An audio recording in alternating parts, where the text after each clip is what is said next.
Good evening, everybody, from Veterans Memorial Stadium in downtown Snohomish, Washington. It's the 8th version of the Dick Armstrong Cup, Glacier Peak Grizzlies, and the Snohomish Panthers. Scott Ohsman joined along with Nolan Dale tonight in the booth. Nolan, how you doing? Good, Scott. Thanks for having me here tonight. Former player, you've played in the Dick Armstrong Cup. You were the big uglies, but you weren't the big ugly. You're a good-looking chap, right? Yes, sir. The best-looking lineman there ever was at Glacier Peak. Tonight, it's exciting. Now, Glacier Peak comes in. They have one win over Edmonds Woodway last week. Snohomish, a tough loss to Marysville. And we're going to go right down to Ron Henthorn, the wedge, real quick to set this up at the coin toss. Ron the Wedge Henthorn with us as always, and he's got the coin toss there for the captains. Crowd still kind of filing in tonight. Always exciting, Nolan. Yeah, this is a big game tonight. This kind of sets the mood for the season, and as always, this stadium will fill out. Both teams are going to be super excited. Yes, sir. And number 7, you're going to be the spokesman for white. They have a $50 here. That is tail. That is heads. What are you going to call? I'm going to call heads. He's going to call heads. If I drop the coin, we'll do it over. Ladies and gentlemen, if you direct your attention to heads, it is. You like to defer. You like to defer. Tonight's officials. The referee is Tom Creel. The umpire is Luke Warmeyer. The linesman is Dan Curry. Okay, which way do you want to kick? I want to kick that way. That way, rotate John around. McBride. And don't run off very far. I have something for you here, gentlemen. Snohomish has won the toss and deferred their choice to the second half. All right, come in here for just a second. Sportsmanship, first and foremost for all of us. And part of that sportsmanship, your coaches have selected you to do that. So if something happens, we as officials are going to seek one of you out. And likewise, if you have anything for your teams, we expect you as the leaders to come up and let us know. Okay? Sound good? Good luck, gentlemen. Shake hands. Hey, good luck. Good luck to both teams. There you go, Scott. Thank you, Ronnie. Fantastic job. Also, Steve Hawley there on camera. Tonight's STSPN presentation of Wesco Conference Sports is presented by Speedway Chevrolet in Monroe. Visit speedwaychevrolet.com. Proud sponsors of live varsity sports right here since 2015. Also want to have a huge shout out all our great broadcast sponsors in helping bringing these games to you live and free of charge. Fred's Rivertown Ale House in downtown Snohomish, McDaniel's Do-It Center, G&S Heating, Cooling, and Electrical, Adrenaline Fundraising, Gene Johnson Plumbing.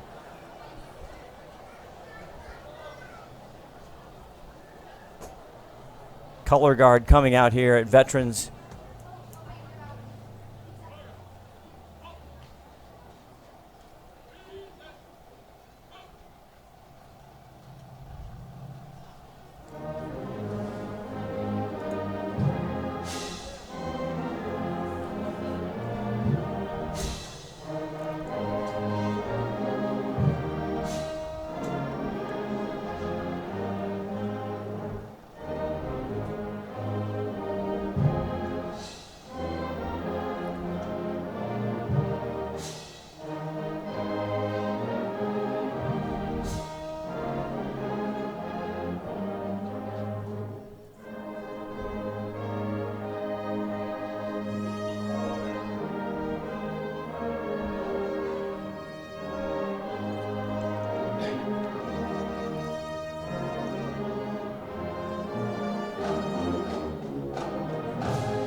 McDaniel's Do-It Center is located in beautiful Snohomish, Washington. Locally owned and operated for over 40 years, they are proud to provide the Snohomish Valley with exceptional hardware, tools, lawn and garden, and sporting goods products. Their commitment to delivering legendary customer service and their outstanding employees continue to make McDaniel's the best and one of the most recognized do-it-best centers in the nation. Stop by and experience for yourself the difference between McDaniel's and the big box stores. Discover why so many people are choosing to shop at McDaniel's. We are all frustrated with the high cost of heating and cooling our homes. At G&S, we are completely changing the way you keep your home comfortable.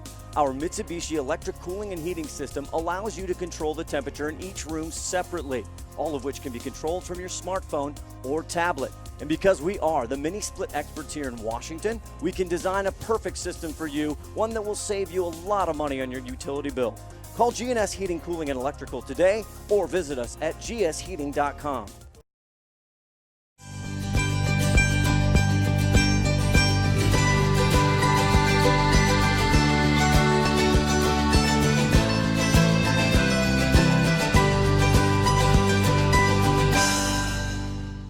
Did you know that Speedway Chevrolet is part of the Lee Johnson Auto family? That means 84 years of serving you the LJ way.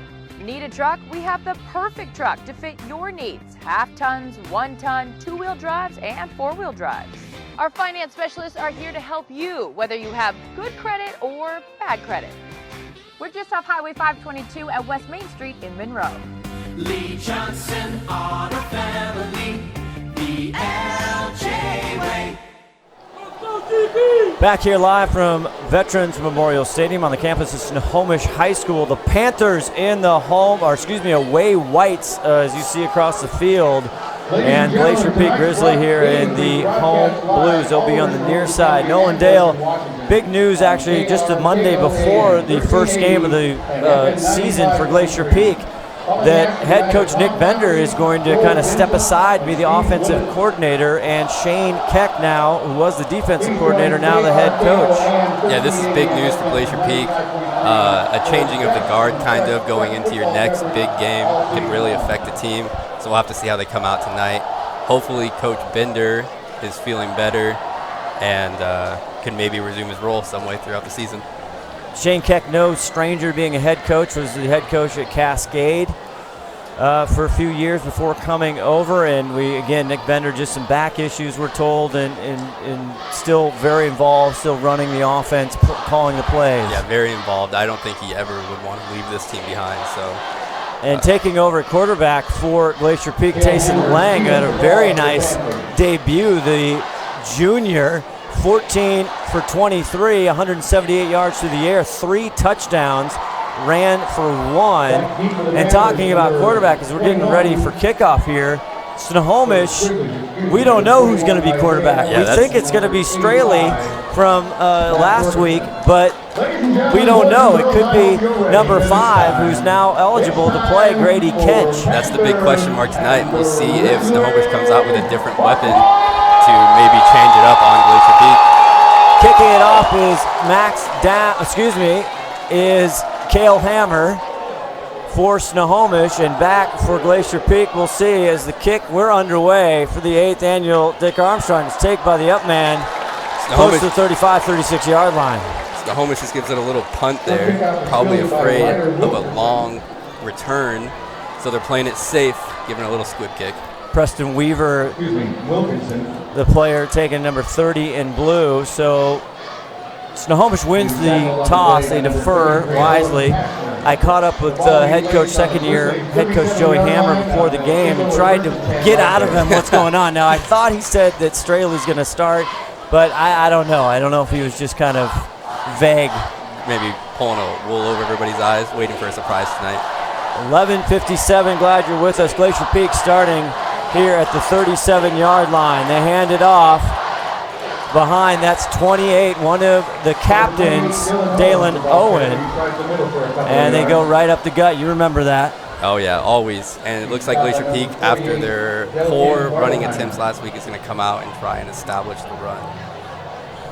We'll see. Yes, they didn't get a lot done on the ground against Edmonds Woodway in that 35-14 win.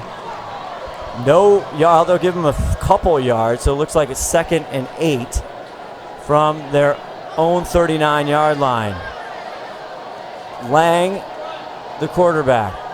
Spread out trips to the near side here. Now he's getting rushed. He lets it go, and it's caught by Trevor Meldrum near side across into Panther territory, and the GP line is fired up. That was a good call by Tyson Lang there. Saw the pressure come down the middle of the line and looked for that out route for the safe dump off. Getting good yards there. Yeah. Trevor Meldrum, no stranger last year, had a great year last week in the win, 32 catches, 13 yards for 345. That's total yards. So looking at my notes here, I got to practice first game too. Here we go, 1st and 10.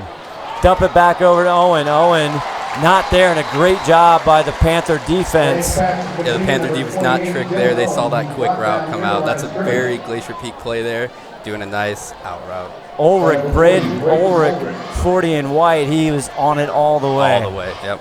We'll talk to you about more of these big Panther defenders. Again, only holding Marysville Pilchuck to 14 points last week in the opening loss. Brings up 2nd and 10 now at the Panther 44. Lang now shoves it to Owen. Owen again locked up by the Panther defense. Ulrich there one more time, 40 in white. Yeah, that Panther defense is not being tricked by these quick dump-offs. A nice shovel pass there by Tyson Lang, but the Panther D was all over it from the start. Declan Bartelheimer there on the tackle, number 48 as well, the junior. Brings up 3rd and 10, just the start of the first quarter here. Owen to the right of Tyson Lang. Only one pass so far. Here we go, back in the pocket. Rolls right, looking, has time, now dumps it down, and it's out of the hands of Meldrum. That's hard there. You really got to pick that up. Tyson had all night back there and took the safe dump off. Looks like nobody was open downfield. An unfortunate drop. So that'll bring up 4th down, and they will have to punt it away. And so paying off right now, deferring the opening toss for the Snohomish Panthers. Glacier Peak's attempt to establish the run on their first series has not come out very well. So we'll see what they stick to for their game script tonight. We shall see. And back to punt now. There's some substitutions here, but number 12, Braden Corwin, who's the kicker, also their leading receiver, Nolan Dale. Yes, he is. Didn't see that coming. Big surprise, 2 touchdowns last week, which is huge news. That is big time. And back to receive here. It kind of bounces, and they'll let it go. Yeah, Corwin really hung that one up there. That thing, I think, almost went into the atmosphere. So Vandergrind there, back, number 3 in white to receive, didn't get a chance at it. So here we go. We'll see Snohomish starting it off here. 9:21 left in the first quarter. No score. Number 5 comes out. It is number 5. We thought maybe Grady Kench. There are a few players we just learned right before we went on. Down the field, there were several players for Snohomish that did not play last week, and they are fully healthy. Here we go. Grady Kench, 6'4", 221, the junior. He hands it off, and this time he'll get shut down. Snohomish, they're shifted out of an offset shotgun into a traditional shotgun and just get stuffed. Tyler Larson there, the ball carrier. And they're going to look for Tyler Larson, the 5'9 senior. 5'9 though, Nolan, but 2 hundo. Yeah, that's a big boy. That's like a Saquon Barkley kind of build. 2nd, and they actually have him losing 1 yard. 2nd and 11 now. Kench back. He'll throw it up, getting pressure, goes deep. Trying to go for Brandvold. Brandvold, one of their leading receivers, 37 in white on the near side, incomplete, and he'll set up a 3rd and 11. That's a nice play to kind of stretch the field. He almost had that safety beat. If it was just a little bit of a better placed ball, I think we would have seen a nice breakaway play there. Grady had to get rid of it as he had a little time originally, but then some pressure there from the D linemen. We'll talk about them for Glacier Peak. Captain number 69, Tony McDaniel there. 69 leading them. So 3rd and 11 from their own 23.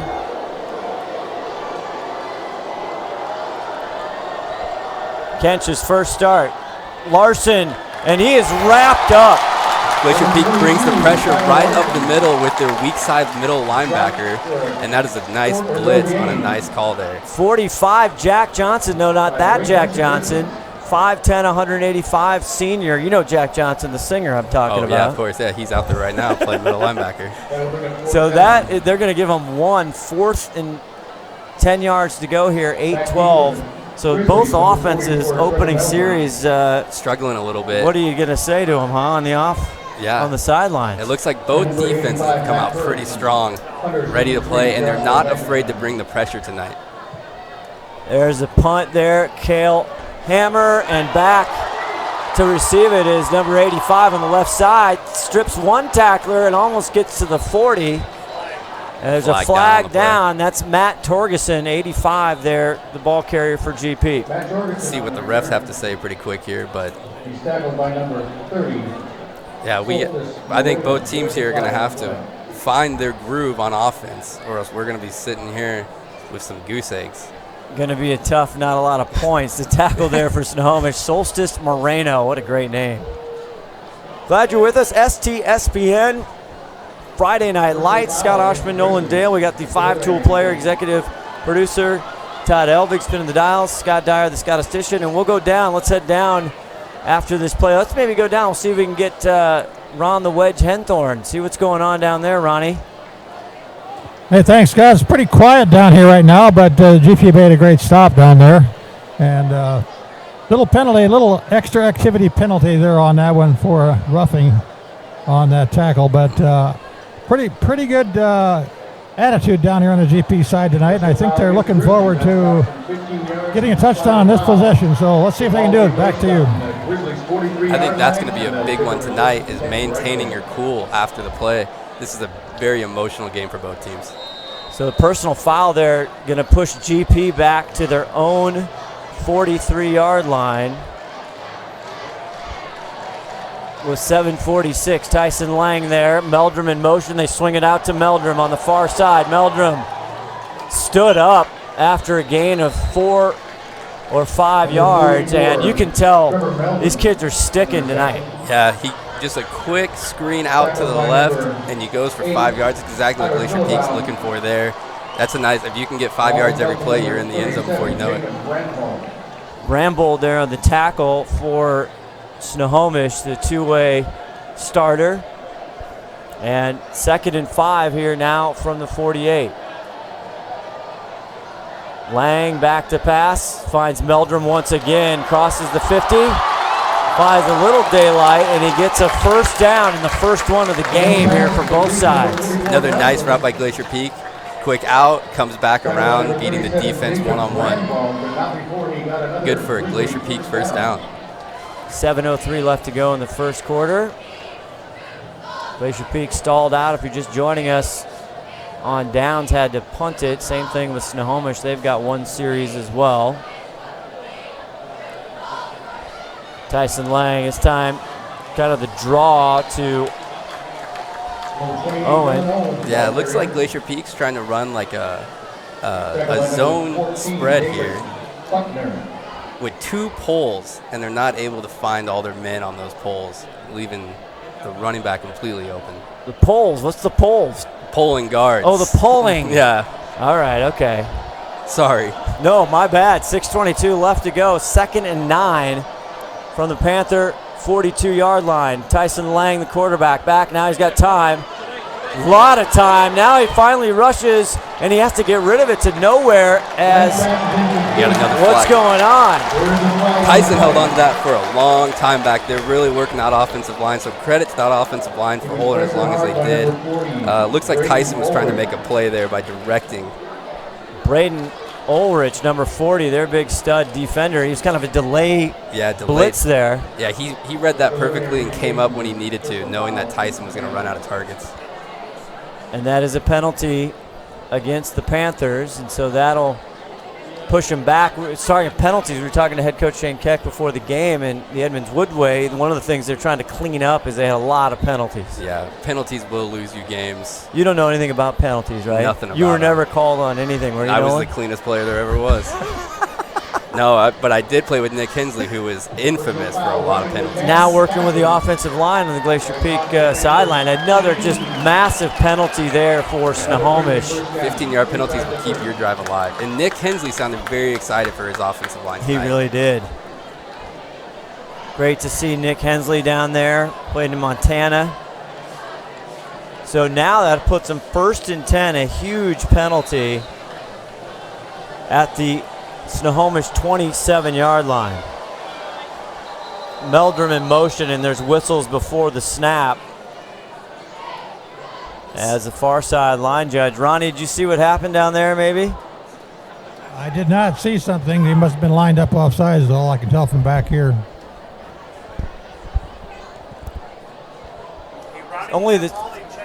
Only the second week here. So talk to us about, first week, they only get a couple weeks of practice before. The first week, you almost not throw it away, but you can't read too much into it. Yeah, you don't want to read too much into it as a team for sure. You're kind of finding your groove. Second week, you should be coming out as a unit, though, and really looking like the football team you've been working for.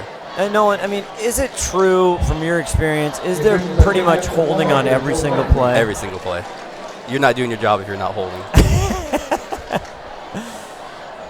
We reset now, 1st and 10 at the 27. Not sure what happened there. Lang finds Meldrum again right on the sideline, and he's pushed out by number 48 again, Declan Bartelheimer for Snohomish. That offensive line did a great job there picking up those crossing blitzes, and then Tyson Lang doing a great job finding the open receiver in coverage. 9 yards on that play, and they are just going to 44 in blue every single time. Yeah, that's big for him tonight.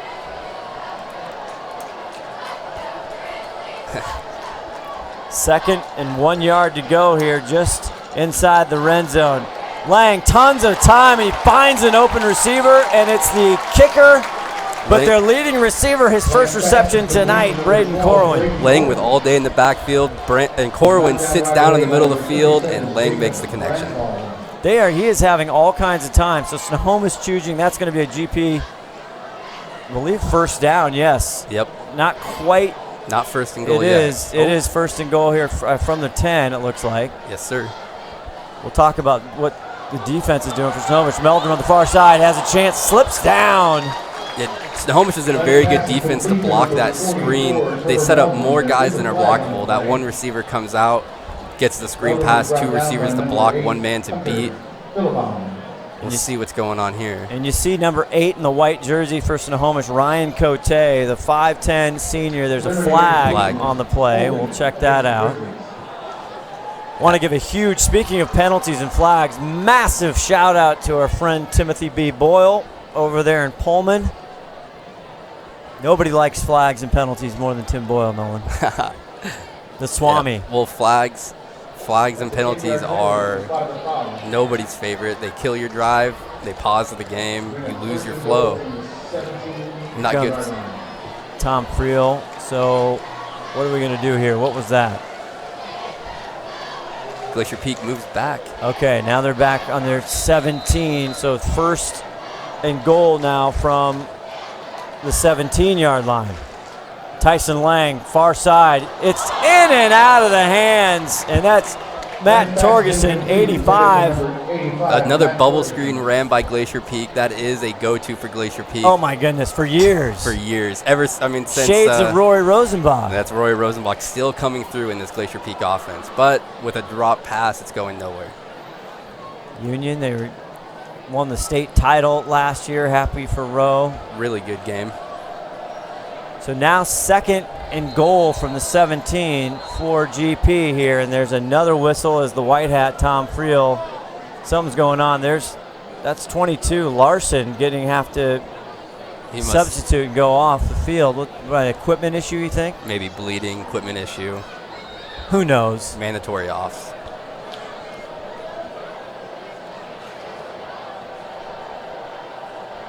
GP here, 2nd and goal from the 17. Tyson all day, but now he's going to have to get rid of it. He does, over the head, trying to go to Patrick McKenzie. X Games. Snohomish brings Declan Bartelheimer on the corner blitz. Yes, they did. And that really pressures Tyson Lang to get rid of the ball and throws it way over. First of many mistakes for me. 8 and white is Hunter Philbaum, and Ryan Cote is number 9. But, you know, it's early. Just still the first quarter. 5:18 left to go, as you see on your screen. So 3rd and goal from the 17. They did have it 1st and goal at the 10. Glacier Peak, we're looking for our first score. He has Owens on the left. There's a flag. Now he gets rid of it, and it goes out of bounds. And, boy, Tyson Lang has had all day long back there. I think we're seeing why he's had all day long. That was a pretty egregious hold by the offensive line there. I didn't get the number, but that will definitely be called every single time. Well, big Mason Bridges, 73 up front there. Now, when you watch, being an offensive lineman, right, when you watch TV, you watch college, pro, anything, are you always kind of focused on the line? I like watching the line for sure. I think that's where the play really begins to develop, and it can kind of tell you where you're going to go. So, yeah, the offensive line is a big piece of it. And let's not kid around, it's the heart and soul of the team. Come on now. I told Nolan, you got to give the offense, the O-line, D-line don't get enough love from us, but I said, take it easy. Offsetting penalties. We had a hold against GP, so that's almost a free down, so they're going to get 3rd down over again. So Matt Torgerson, 85 on the near side here. You have Meldrum, who's gotten a lot of catches, and we're going to replay 3rd down, 3rd and goal from the 17 one more time. Big 3rd and goal. And looking like a blitz, maybe, maybe not. Lang back. They hold it off. He goes deep to the right corner. Outstretched hands. Torgerson couldn't hold on. Just barely out of the hands. Snohomish shows the blitz, brings one more thing they can block, but Tyson sends it to the corner, and it's just barely out of the hands.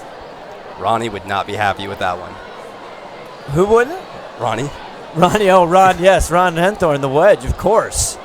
Ronnie, what happened on that one? Well, that was a good pass. I think he just maybe an inch too long, but he got his hand on it. He could have caught it. I could have caught it. Maybe. Of course you could have, Ronnie. The pride of the Cyclones. Okay, here we go here.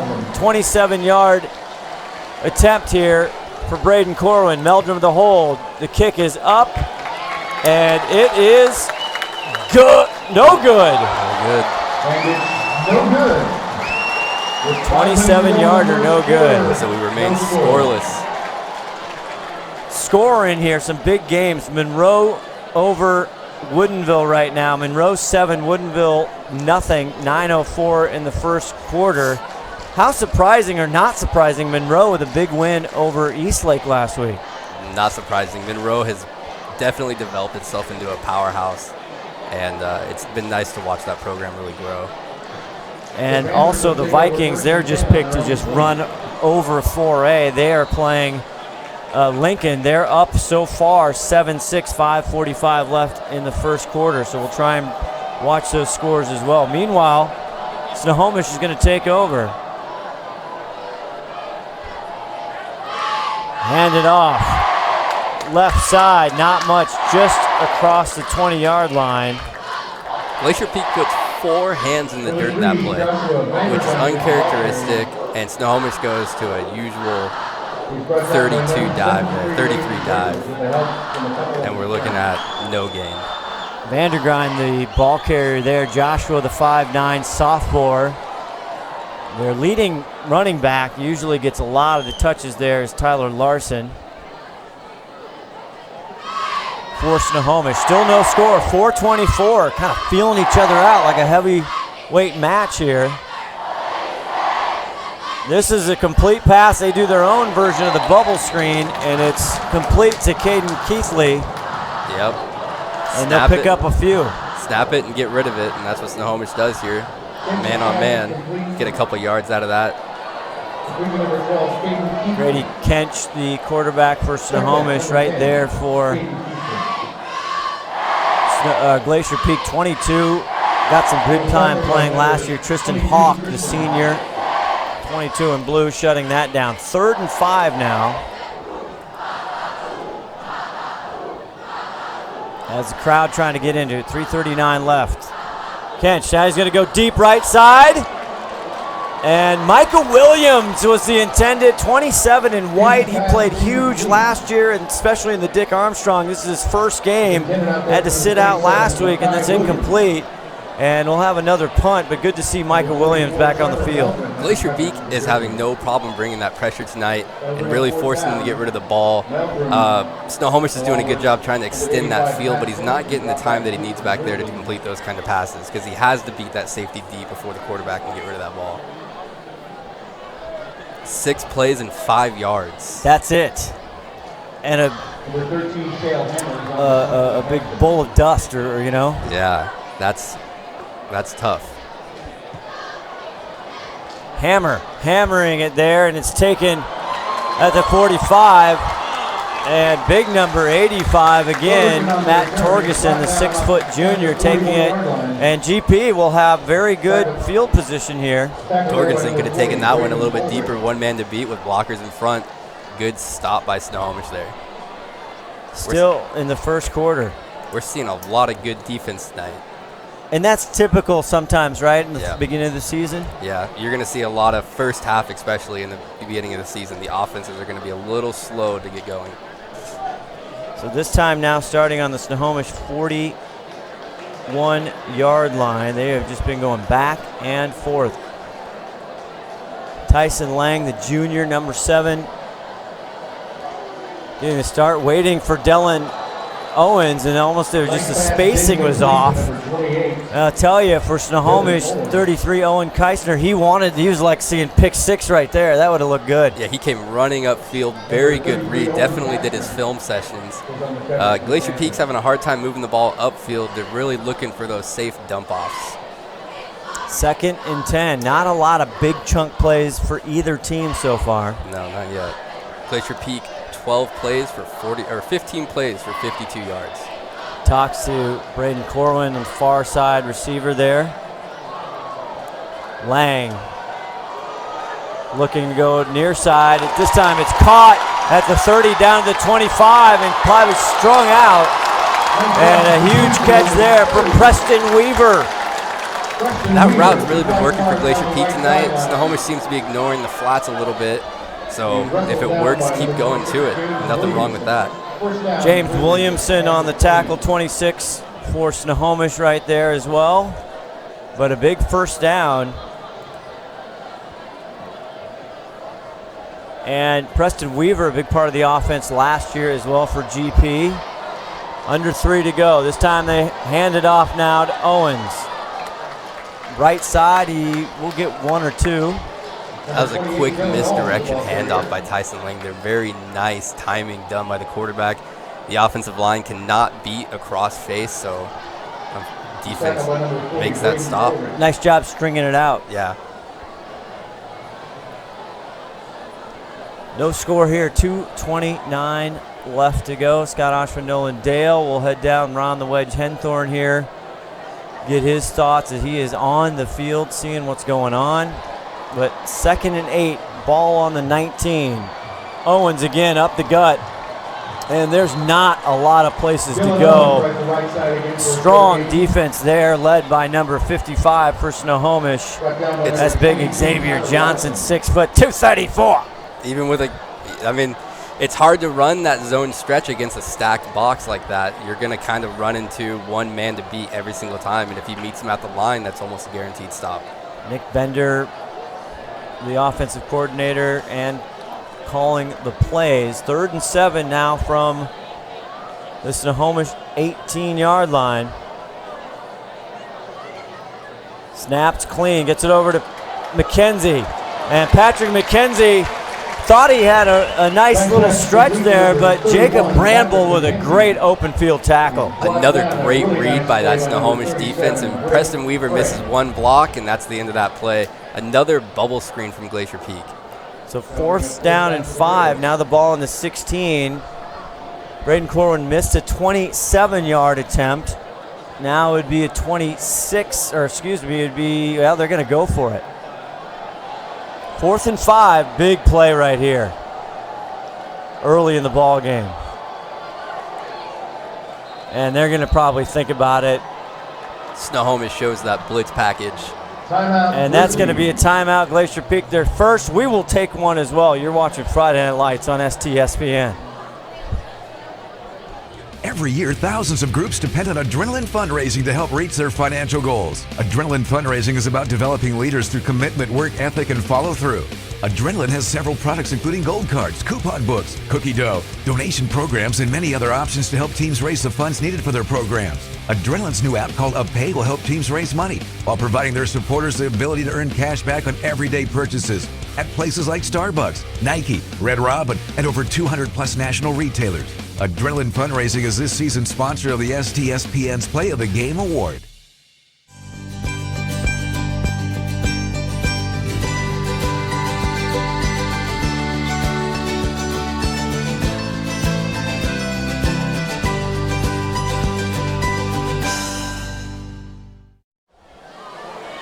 Big welcome to the STSPN family. Gene Johnson Plumbing, serving Snohomish and King County. Welcome them in along with all of our other great partners. So 4th and 5 here from the 16-yard line. Looks like they're going to go for it. They hand it off. Cutting up. Is he going to get it? Yes, he is!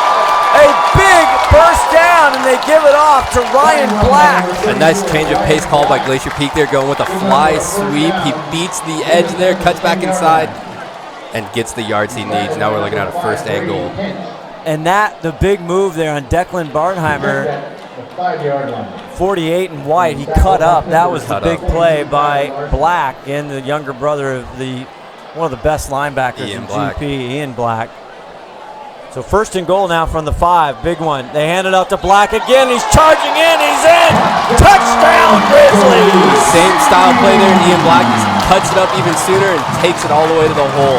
Look at the nice hole set up by the offensive line there, and Black just runs over. Black just runs over one defender to get in. Ryan Black, the 5'10 junior. Sorry, Ryan. That's all right. So they finally break it here with 27 seconds left to go. And we do it on the ground. Glacier Peak 7 for 18 on the ground. 7 plays, 18 yards. 7 plays, 18 yards, and now Braden Corwin with Meldrum to hold on for the extra point. Let's see if this one's up, and it is good. Tough angle up here from the booth. So with 27 seconds left, Glacier Peak finally gets in 7-0 back after this. Did you know that Speedway Chevrolet is part of the Lee Johnson Auto family? That means 84 years of serving you the LJ way. Need a truck? We have the perfect truck to fit your needs. Half tons, 1 ton, 2-wheel drives, and 4-wheel drives. Our finance specialists are here to help you, whether you have good credit or bad credit. We're just off Highway 522 at West Main Street in Monroe. Lee Johnson Auto Family, the LJ way.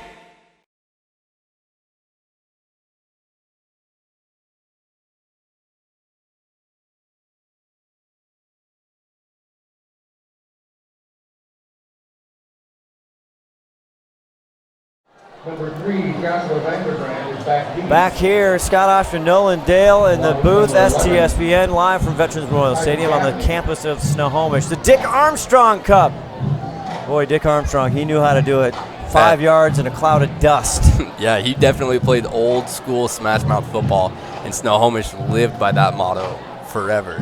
I remember talking to, again, a couple of the old Snohomish cronies and talking about how this beautiful stadium, when they put the new turf in, you know, you remember the days when it was just dirt down there. Just dirt, yep. They like to rub it in, too.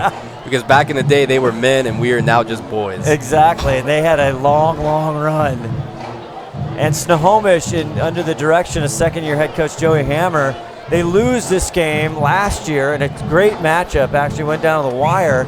And then they rip off 8, go to the playoffs, and it had a tremendous year. Yeah, I think that just shows how, you know, how close of a rivalry game this really is. Glacier Peak kicking off, and he just touched the back inside the end zone.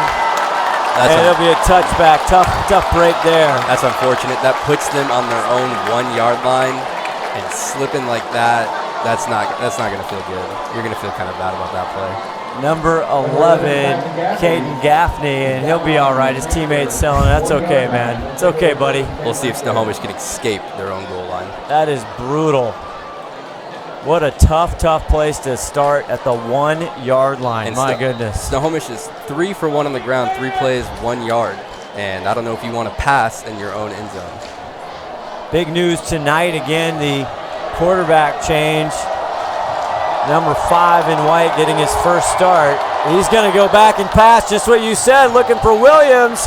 Too much arm on that. That's the 3rd time we've seen this same script tonight. Glacier Peak brings the pressure, forces the throw, and does not give their wide receiver enough time to get downfield. Grady Kench, number 5, this quarterback, showing you what his arm looks like, That's a hell of a throw. That's a cannon. He threw that thing more than 50 yards. But Michael Williams had room, it just didn't hook up. And he was moving. He was. He was moving. I guess we can see their Tyreek Hill and Patrick Mahomes connection here. That's right.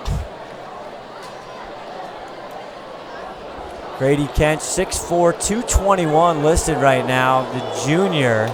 2nd and 10 from their 1. They got to get out of trouble.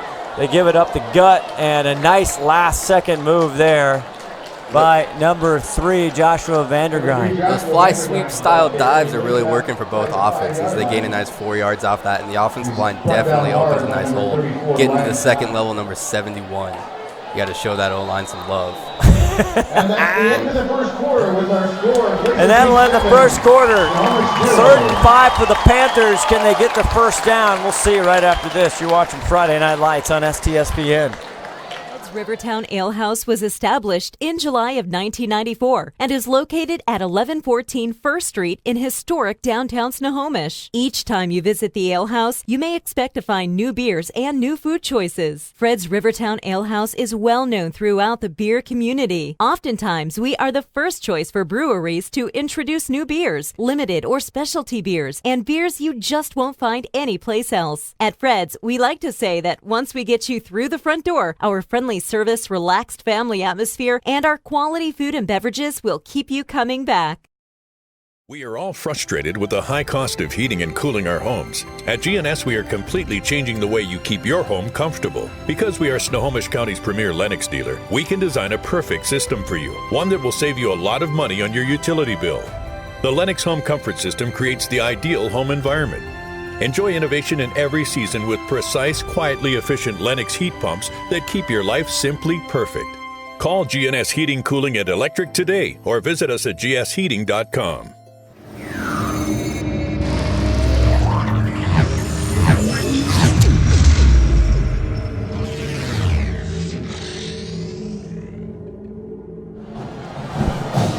Back here at Veterans Memorial Stadium, 7-0 Glacier Peak so far, but it's been a defensive battle right now. The Panthers in the visiting whites, they're backed up, Nolan Dale. Talking about being a center like you were. When you're right at your goal line, you're in a shotgun. Yeah, you want to make sure you put that snap where it's supposed to be. And you got a guy just about to crush you. Yeah, it's an intimidating position. Kench now has a little room. He takes it. He goes over. Too high going for Williams. He was probably a little excited there as Glacier Peak, they sent 45, Jack Johnson again to him. Yeah, Jack Johnson just gets right around that corner. Beats that, I think, the right guard there to the quarterback. Quick release by the quarterback, though, looking really good. Just sails over the head. Nice slant. They had Williams. They were going the intended receiver. He was open. He would have had some room. Yeah, very good route and a good play call, too. Just needs a little bit more blocking up front. So that will force these guys, the Snohomish Panthers, to punt one more time. Deep in their own zone. He gets it off. But Glacier Peak bobbles it a little bit. Take it around the 42, 43, and he's down at the 33 once again. Matt Torgerson getting the return duties. Yeah, Matt Torgerson with a little bit of air there, with a little bit of drop. Goes back down the sideline, gets his foot caught. That's the kind of mistakes you that can really cost you some yards there, is dropping the balls on those punts. And see, got the birds in flyover formation over Veterans Memorial Stadium. Ron Henthorn, what are you seeing down there in the trenches? Anything you're seeing that we can't see from up here? Hang on just a minute here. We'll get this play on the way. Tyson Lang tries to get it over to 30. It's off. I think it was an incomplete pass. Let's see what they call there. That was a close one. And now Preston Weaver, 30 in blue, intended receiver. Go ahead, Ronnie. I was seeing some pretty good defense down here by the Grizzlies, as you can tell, because they've held Snohomish to a few yards tonight. But that passing game with GP got them far enough down the field that their running game took over and got a touchdown for them. So let's see what they can do this time. We're on the WEDGE Henthorn with us, Preston Lang here. 2nd and 15. Now they give it back to Black, and Black bowls forward, crosses the 35 to the 34. They'll be set up with a long 3rd down. Just a nice quick, get some yards back, put it right up on the outside of the tackle there. Now what happens, like Tony McDaniel's big 69, right? He went out and he couldn't find anybody to hit. You see that sometimes where the linemen go out, they're trying to get to the 2nd level, and they can't. There's nobody there. They're too worried about position and not so worried about finding a man. You get kind of caught in your steps.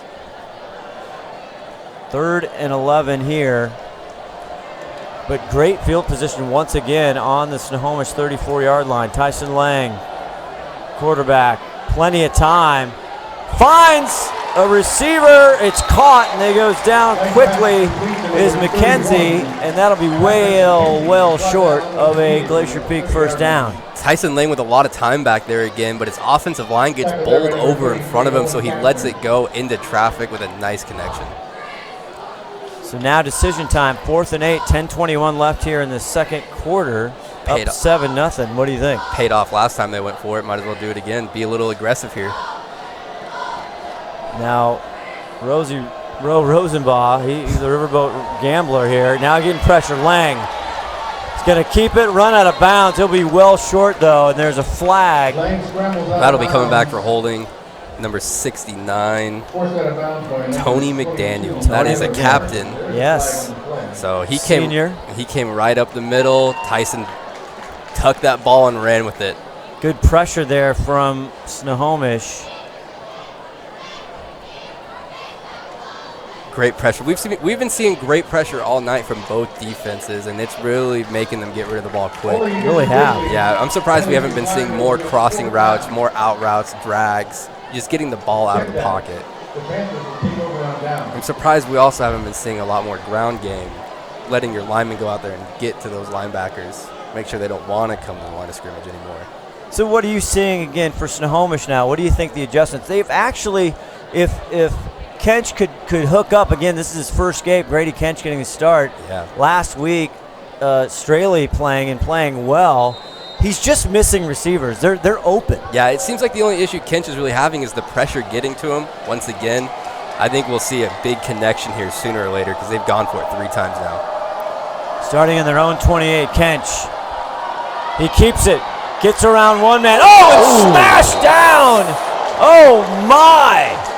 And there's the size of Kench, 6'4", 221, and levels.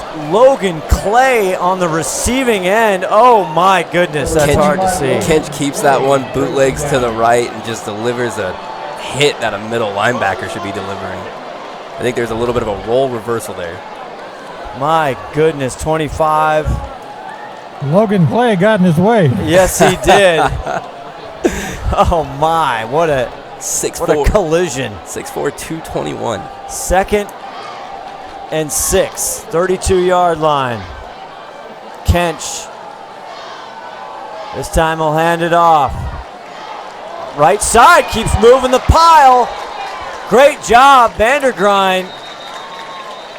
We saw Snohomish there shift out of formation once again. They've been doing that a lot this game, really tricking the Glacier Peak defense and ruining their reads. Offensive line, off tackle to the right, opens up a huge hole, lets it go for a 1st down.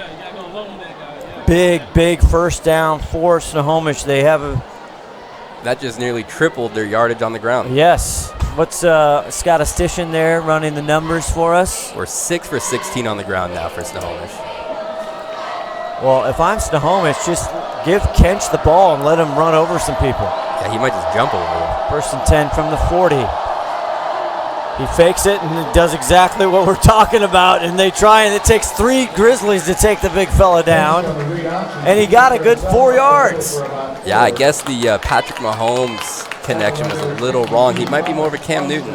Yeah, he's a big fella. Yeah, he fakes that fly sweep, puts it right up the middle off the guard, and goes for 4 yards. Now, Ron is on our sideline, but it is, if you're a Snohomish fan, you're wondering where is 22 in white, Tyler Larson, one of their key players. He went out in the first quarter. Didn't look like he had any ailment. So here we go, 2nd and 6, Kench. He looks like he's going to hand it. Nobody's there. Could have been a miscommunication there. Yeah, that looked a little out of timing there. I don't know if that was on purpose. I don't know if that was a planned quarterback keep. He faked it to no one. Yeah, 16 though, or 18 on Glacier Peak. Outside linebacker comes up, makes a great containment. That's Caleb Dellinger, the 6'1 senior. He doesn't care if you hand it off or don't hand it off, right? He's coming up the field. He's containing. 7:32 left in this first half. Dick Armstrong Cup, a tight one, 7-0 Grizzlies. 3rd and 4 for Snohomish. Kench. And he hands this off, but not much there. And that's going to leave him 4th and short. The handoff there to get Joshua Vandergrind getting most of the carries. Looks like this Snohomish O-line is having a hard time keeping their blocks. It almost looks like they're coming off on purpose, but that Glacier Peak defensive line holds their ground and makes a good stop. Well, Christian Ames, 75 in white, big up front, 6'3", 250. 250. That's a man. How did you move those guys? You played against kids that big. You just got to be 6'3", 250 to move them back. No, just make sure you get in that weight room discipline and come at them low. Leverage always wins on the line. And we are going to get a timeout, Snohomish, with 6:41. They're first. 7-0, a 4th and 2, staring them down. We'll be back right after this.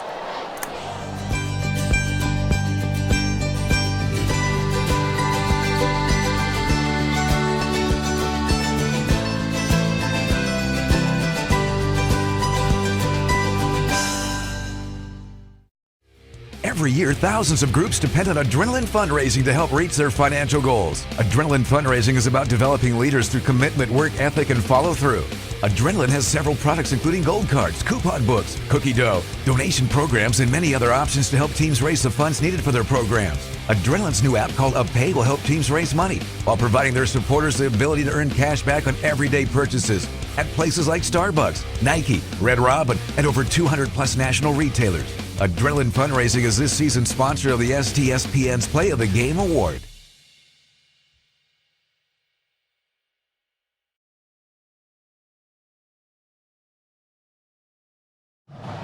Back here.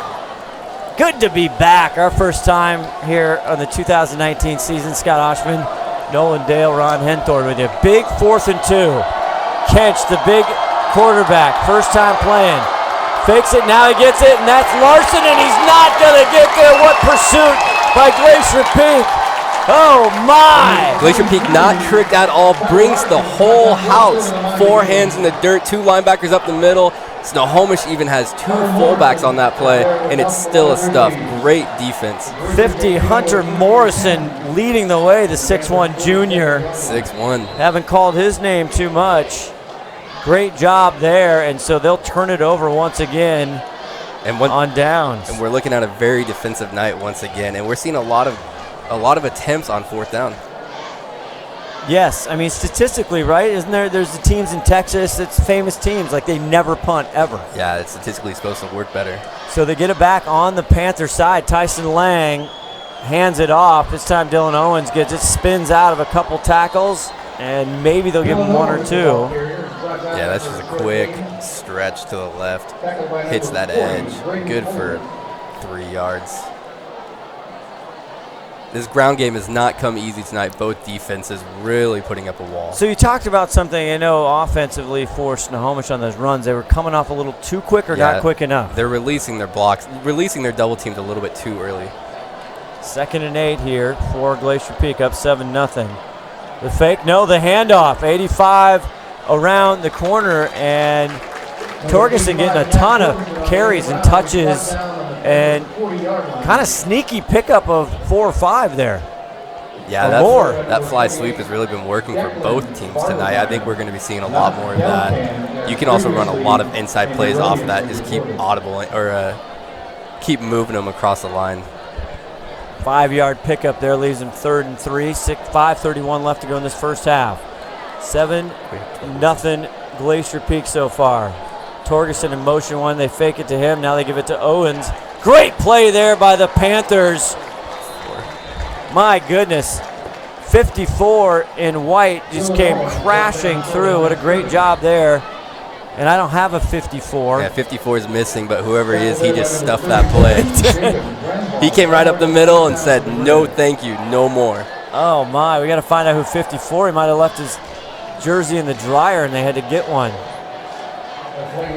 He's going to really miss that credit. He is. I want to give him some. 25, Will Dodd also there, the 6'2 senior. 4th and 4, one more time going for it. Empty set. Tyson Lang. Wheels it, Meldrum. Catches it, and he crosses for a Glacier Peak first down. We've heard Meldrum was hot early, and it kind of went away from him. He comes back with a big first down. He's running really good routes tonight. He does a nice little comeback there. Tyson Lang gets rid of it on perfect timing, and we see a first down because of it. And Tyson getting pressure once again right up the middle. That's a big story tonight, is this pressure on the quarterback. 11-yard pickup there, 4:25 left. GP, new set of downs on the Snohomish 30. Tries to pick it up, and Meldrum ended up, did he catch it? Incomplete. He kind of tiptoed there. He had a hand on it. That's probably the better outcome there. That was a forward pass, so. And Braden Ulrich right there. Yeah. Along with Brambold, 37. They were all over that. More pressure up the middle from Snohomish. Unfortunately, he trips. Gives Tyson a little bit more time to let go of that. And it looks like another screen attempt from Glacier Peak that last play. Tyson Lang, 2 throwing touchdowns last week in the win, 1 rushing. This time, looks over, he gets it over to Patrick McKenzie. X Factor. Now we were told, I didn't get to see him, but you can kind of see him. He was X Factor because he likes to snowboard and he had long hair, blonde hair. Kind of like so X Games. They're calling the X Games. Yeah. And so apparently he cut his hair. So now I don't know. Can he still be like a surfer dude? Yeah, it's all about the mentality, right? Okay. It doesn't have to be the haircut anymore. Pick up. 3rd and 5. They got it down to the 25-yard line. Tyson Lang, the quarterback, looking to his left, tries to dump it to Dylan Owens, and he wasn't ready. He got interrupted off the line there. Owens gets kind of bumped, gets knocked off his route, and ruins the timing for Tyson Lang. Another great job by Ulrich for Snohomish. Yeah. He is just causing havoc. Yeah, it looks like Ulrich has done his film. Yes. Because he's reading these plays, coming upfield quick. Now, when you were playing, they had huddle and all these things. Yep. Was coaches sending you, oh, yeah, notes all the time? Yeah, your coach will make notes on your huddle. 4th and 5, empty set. Plenty of time. Lang, he's going deep. He wants a first down and more. They threw it up the tip. Touchdown, Glacier Peak. Oh! Tyson has all day back there. Lets one go to the back pylon off the hands of a Snohomish defender and caught by number 12. That's Corwin. Corwin again. Number 8 in white. Oh my gosh, he had it in his hands. The tip drill. What concentration? Watch this. I think right off, and it goes into Corwin's hand. Corwin might be the best kicker I've ever seen. Yeah. Braden Corwin, who had 2 touchdowns last week in the win over Edmonds Woodway. Huge. Unbelievable. 3:30 left, the extra point. He caught the touchdown, and he's going to kick the PAT as well. 25 yards. And it is good. That's a 25-yard toss. And just like that, a 14-0 lead with 3:30 left. But Snohomish coming back, and hopefully so will you right after this. McDaniel's Do It Center is located in beautiful Snohomish, Washington. Locally owned and operated for over 40 years, they are proud to provide the Snohomish Valley with exceptional hardware, tools, lawn and garden, and sporting goods products. Their commitment to delivering legendary customer service and their outstanding employees continue to make McDaniel's the best and one of the most recognized Do It Best centers in the nation. Stop by and experience for yourself the difference between McDaniel's and the big box stores. Discover why so many people are choosing to shop at McDaniel's. Right there. All right, we're back. We're running some numbers here. We got statistician Ron Henthorn. I'm going to go down to you, the old receiver, the Cyclone receiver. They're playing my Iowa Hawkeyes, but we got a bet going on that. What a catch there, huh? Kind of noisy down here, guys, but Grizzlies are pretty happy after that little mishap by Snohomish there. And unfortunate for them, but lucky for the Grizzlies. This game's not over yet, even though it's 14-0. I think Snohomish is going to come back strong here in this rest of this game and maybe even in the second half. Tyson Lang breaks 100 We'll see what yards. they can do. Yeah, we'll see. So he passes over 100 yards. Tyson Lang, he had a good outing in his debut last week for 178 yards through the air. The busiest guy in the field kicking off is Brayden Corwin. He's everywhere. And out of the end zone, that'll be a touchback. There is Vandergrind for Snohomish, and they'll start at the 25. So we got to see Snohomish really gain some momentum here. Glacier Peak definitely with the momentum right now after that huge pass. Plenty of time for Joey Hammer's Snohomish Panthers. Yeah, it'd be big to walk into the locker room with one more touchdown for Snohomish since they have none.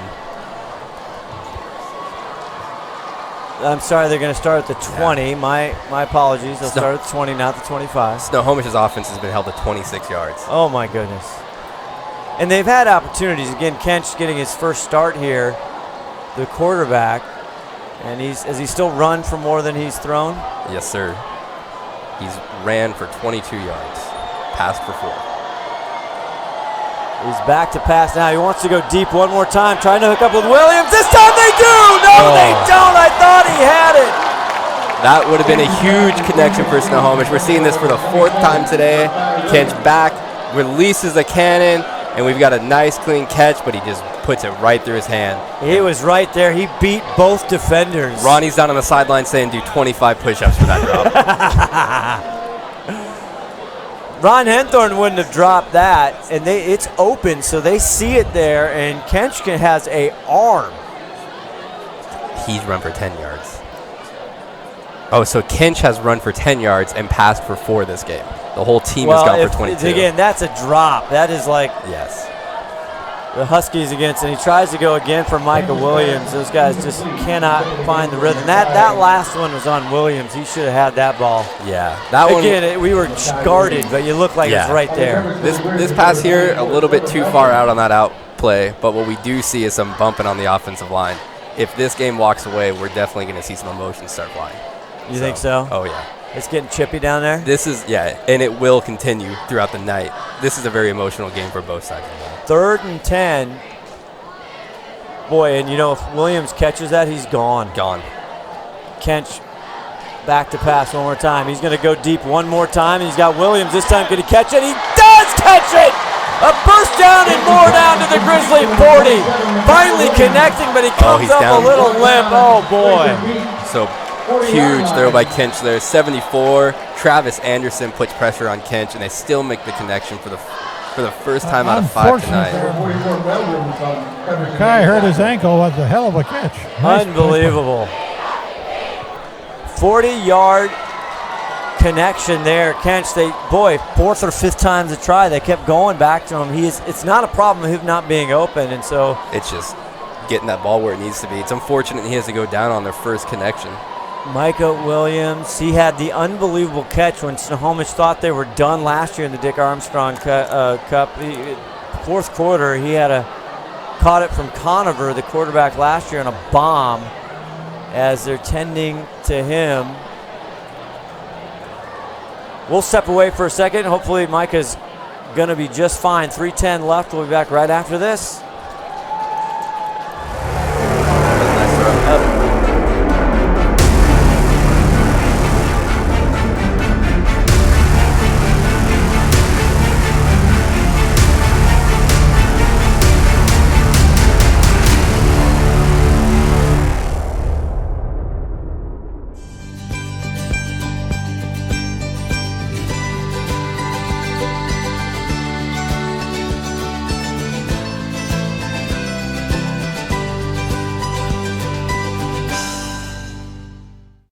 all frustrated with the high cost of heating and cooling our homes. At GNS, we are completely changing the way you keep your home comfortable. Because we are Snohomish County's premier Lennox dealer, we can design a perfect system for you, one that will save you a lot of money on your utility bill. The Lennox Home Comfort System creates the ideal home environment. Enjoy innovation in every season with precise, quietly efficient Lennox heat pumps that keep your life simply perfect. Call GNS Heating, Cooling, and Electric today or visit us at gsheating.com. Back here, Michael Williams had to be helped off. Looked like he did something, I'm not sure, but he had an unbelievable catch, 40-yard catch, and that's why Snohomish is in GP territory. Spoiler alert here for Coug fans. Playing a tough Houston team. They're down 14-7 with 14 minutes left in the third.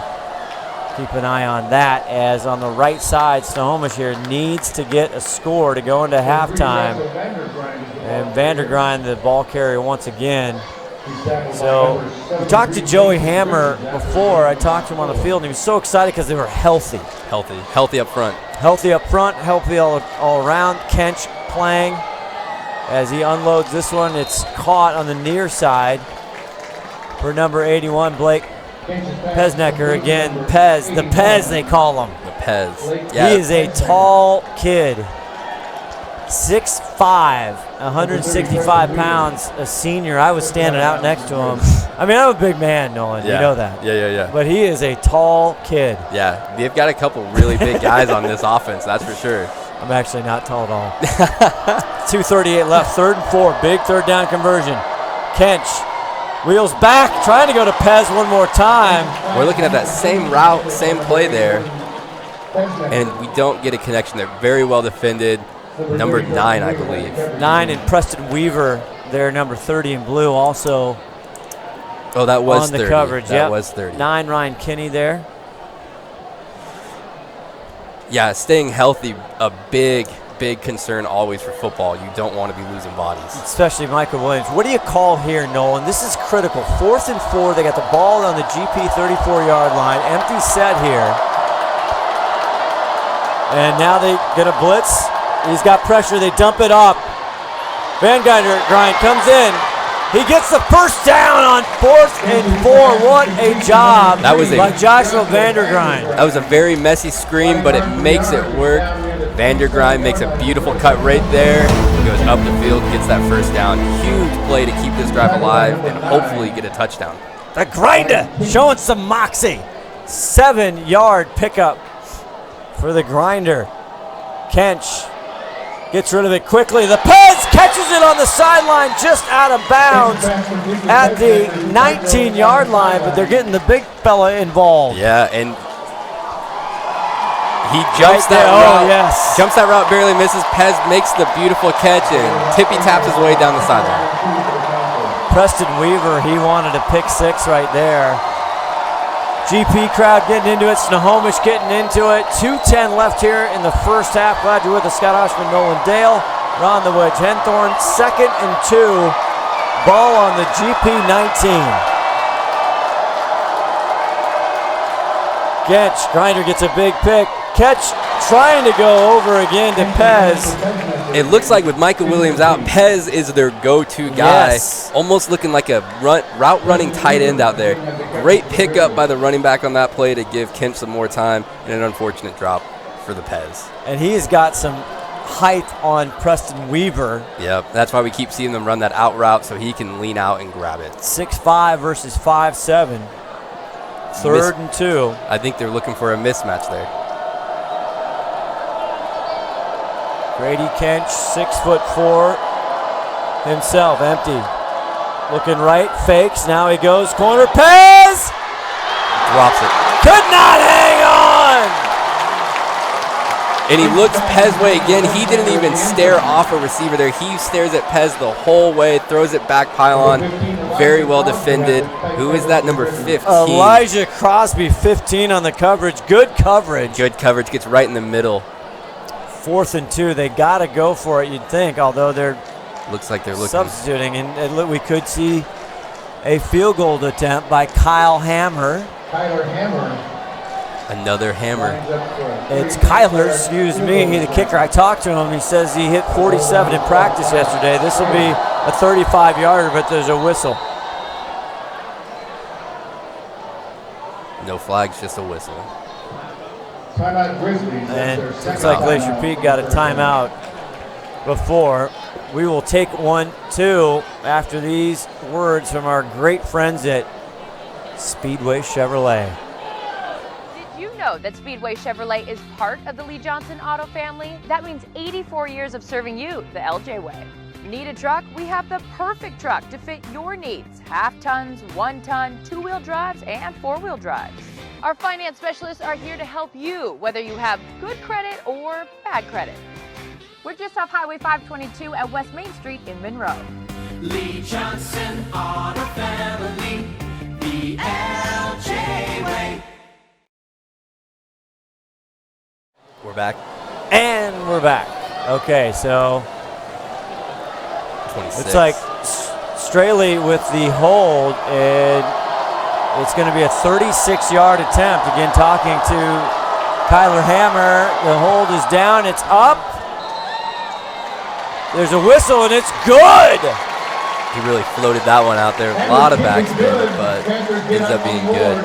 Kyler Hammer with a 36-yard field goal puts Snohomish on the board with $1:52 left in the first half. That was big for the Panthers. That's huge for the Panthers. You need to get some points on the board before halftime, and hopefully you can cause a turnover here and get some more.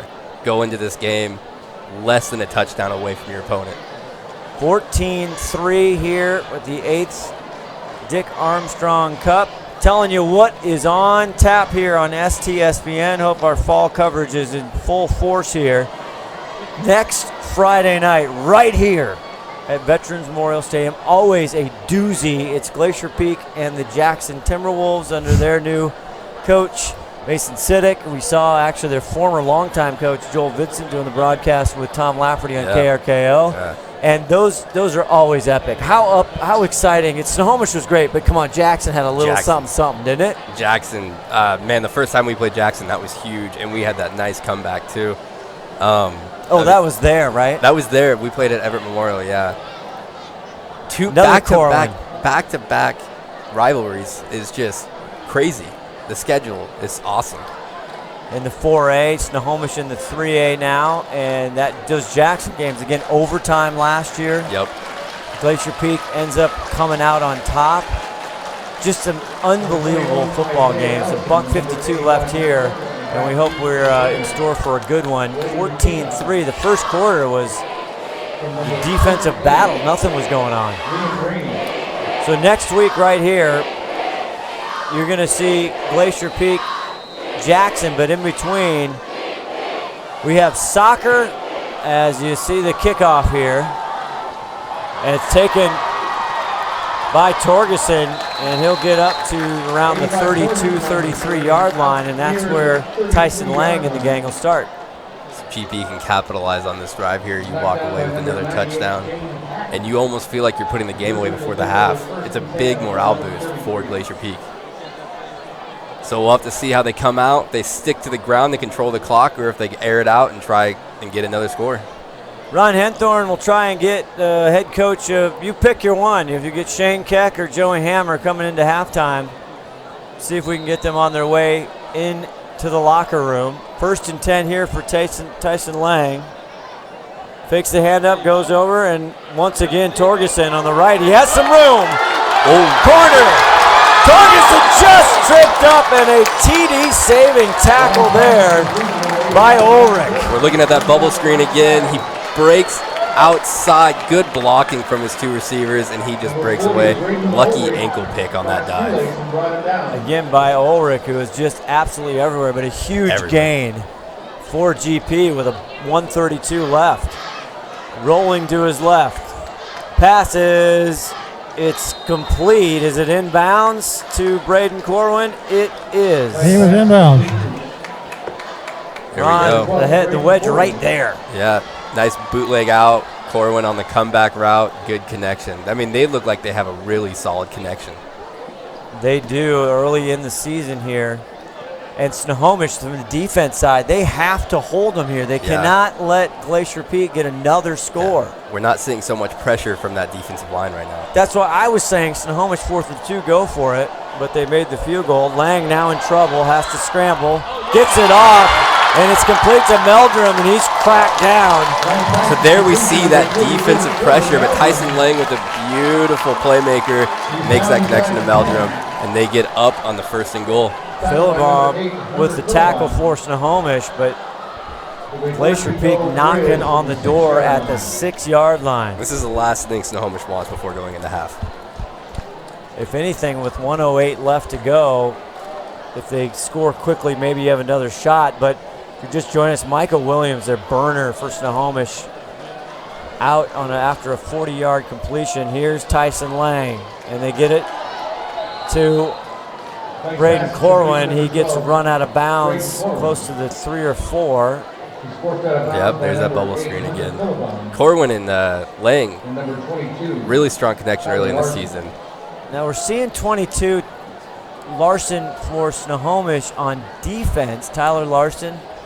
With good stops. Yeah, with good stops. We have not seen him much other than just the beginning of the game on offense, so not sure if there's an injury or what's going on with Larson. They got it to the 4-yard line. 6th and goal by the 4, from the 4. Touchdown inbounds! Number 2 of the night, 4th on the season. Braden Corwin, touchdown Glacier Peak with 47 seconds left. There's that connection again.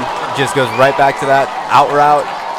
Another toe tapping, looking like Antonio Brown out there, and brings it down. Glacier Peak scores again. Unfortunately, it looks like it's coming back. Oh my, what happened there, Ronnie? Oh, holding call on the Grizzlies there, but a nice pass and a nice catch in the end zone there by Braden. Those are those mental mistakes. It is getting chippy down there. We've been seeing some late hits coming from both sides of the ball on the line, and these mistakes will kill you. See if you see it right here. Might have been 62. I'm not sure. Not sure. But I'm not a referee, so. You always got along with the referees, right? The center's got to. The center has to, man. 209 passing yards. 209 total yards tonight, 181 in the air. And now Tom Friel, the white hat, the referee, is going to walk over to head coach Shane Keck. Let's watch this play again. They're looking at the clock. I think they got to reset the clock. Right now it's at 41 seconds. Pressure did come up the middle. We'll look for a hold there. Clock should be at 46. Right there it is. There it is. Yeah, he grabs him as he goes by. Great move. Is that number 30 there? Solstice Moreno there. So now pushing back 10 yards. Now it's 2nd and goal from the 15. They were at the 4. And Corwin with his 2nd touchdown will be called back. Take that one off the board. Now the head referee wants it to be 47 seconds, so they're going to give him another second. One more second. A stickler for a second. Hey, every second counts. Snohomish doing a great job bringing their 2nd-level backers up the middle, getting some good pressure. Glacier Peak, the center is looking very weak in this pass pro, and we'll see if they make any adjustments. You're not critical of centers now. I'm very critical of centers. If you can't protect the middle, what can you protect? And you never let anybody go by. Never. Here's Lang. He wants another one. Is it caught? No, incomplete. Trying to go to Patrick McKenzie, and there it is again. 52 just gets beat right up the middle. It looks like McKenzie X Games had that one and just couldn't hang on. 3rd and goal from the 15 for Glacier Peak with 41 seconds left in this first half. We'll have the bands. We'll get caught up on some scores around the league, get some stats from Scott, the statistician. As now a 2-set back here. They give it to Meldrum, and he's going to pass, except he couldn't pass because it's broken up with a great play by Snohomish. Handoff, going to a pass, kind of a Philly special kind of play there like we saw in the Super Bowl from Philadelphia. And Snohomish just brings the pressure from that corner position. Doesn't let him get it off. Kind of a weird play call there. 4th and long. Do they go for it? Too bad he didn't stop and throw it back over to Lang. He was over here on the sideline with me, wide open. Oh, you think that was the play, huh? That's that Philly special. Throw it to That's that right. quarterback. Well, Declan Bartelheimer for Snohomish. He had other ideas, Ron Henthorn. Yep. 48 and white. We have a Glacier Peak timeout. We will take a breather as well. Is it really 1 second left in the half? I guess so. We'll be back right after this, and we'll see how the first half ends. Hey, sports fans, do you want to know when and where your favorite teams in the Wesco Conference are playing? Who won the game last night and what the current standings are? Well, it's easy to find out on WescoAthletics.com. The information is entered by athletic directors and coaches, so you know it's accurate and up to date, making WescoAthletics.com the place to view official schedules, scores, standings, photos for all the schools and all the sports in the Wesco Conference. Check out WescoAthletics.com, the official website of the Wesco Conference. Back here, 1 second left, and decision time. Braden Corwin, who's done nothing really tonight, Nolan Dale. He's only caught a touchdown. He caught another touchdown, but was called back for holding. And he's the kicker. And he's going to try it from 40 yards away. Truly a renaissance man. From the right hash.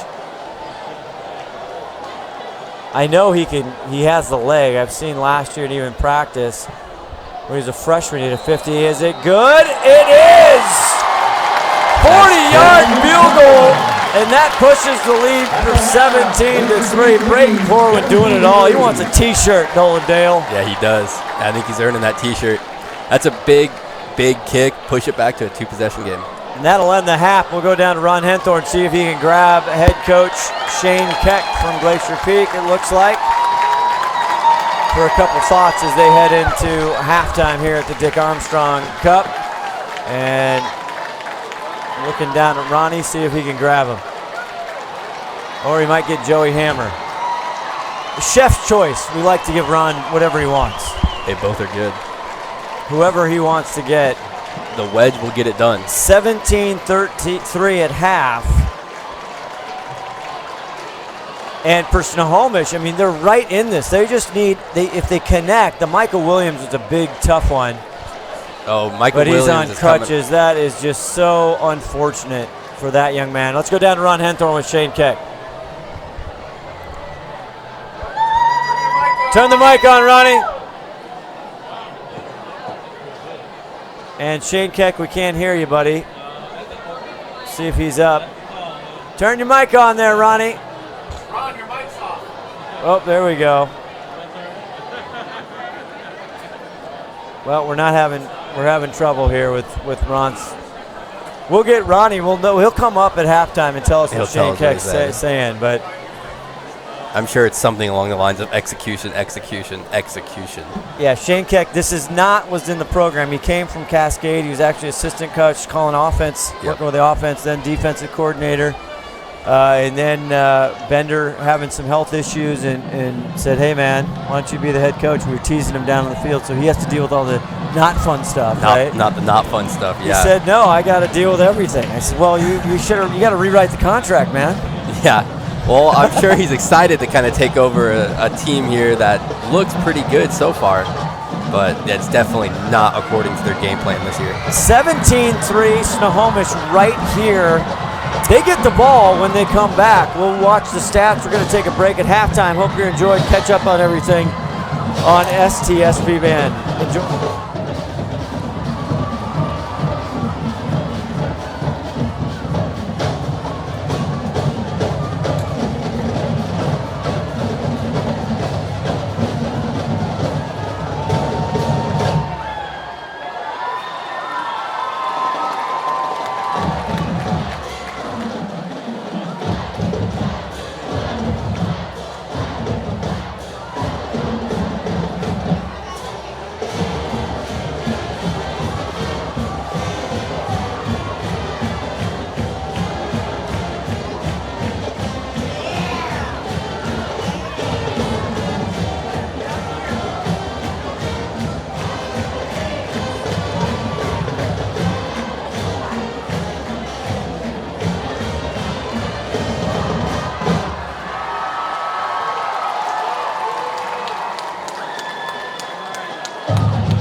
The combined band of Glacier Peak and Snohomish under the direction of Pat Morris and Joe Boardman.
McDaniel's Do It Center is located in beautiful Snohomish, Washington. Locally owned and operated for over 40 years, they are proud to provide the Snohomish Valley with exceptional hardware, tools, lawn and garden, and sporting goods products. Their commitment to delivering legendary customer service and their outstanding employees continue to make McDaniel's the best and one of the most recognized do-it-best centers in the nation. Stop by and experience for yourself the difference between McDaniel's and the big box stores. Discover why so many people are choosing to shop at McDaniel's.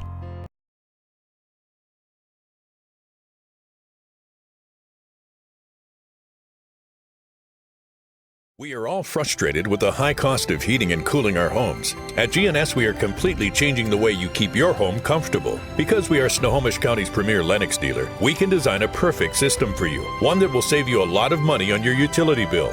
The Lennox Home Comfort System creates the ideal home environment. Enjoy innovation in every season with precise, quietly efficient Lennox heat pumps that keep your life simply perfect. Call GNS Heating, Cooling, and Electric today or visit us at gsheating.com.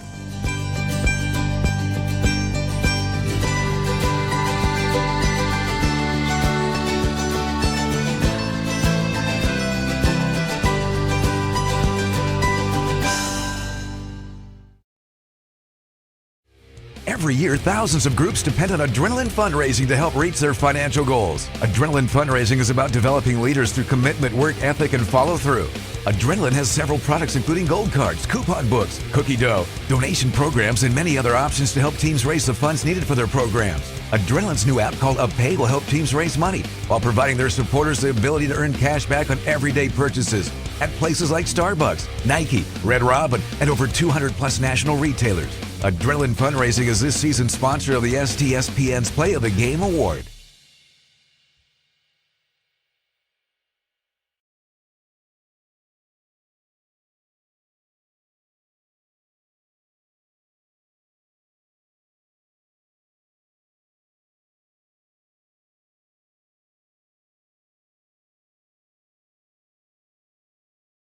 Did you know that Speedway Chevrolet is part of the Lee Johnson Auto family? That means 84 years of serving you the LJ way.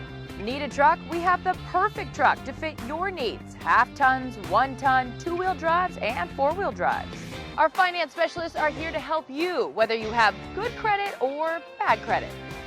We're just off Highway 522 at West Main Street in Monroe. Lee Johnson Auto Family, the LJ way.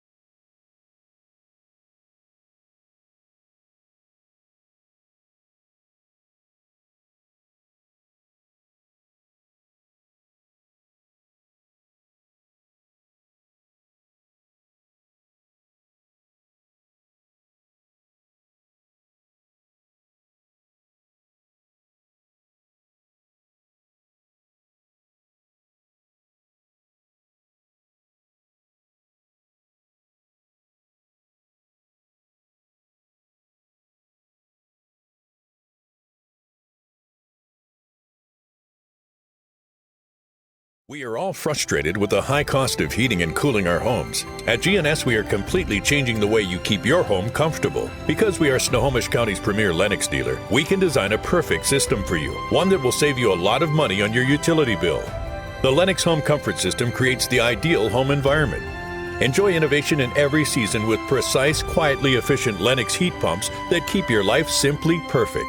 Call GNS Heating, Cooling, and Electric today or visit us at gsheating.com.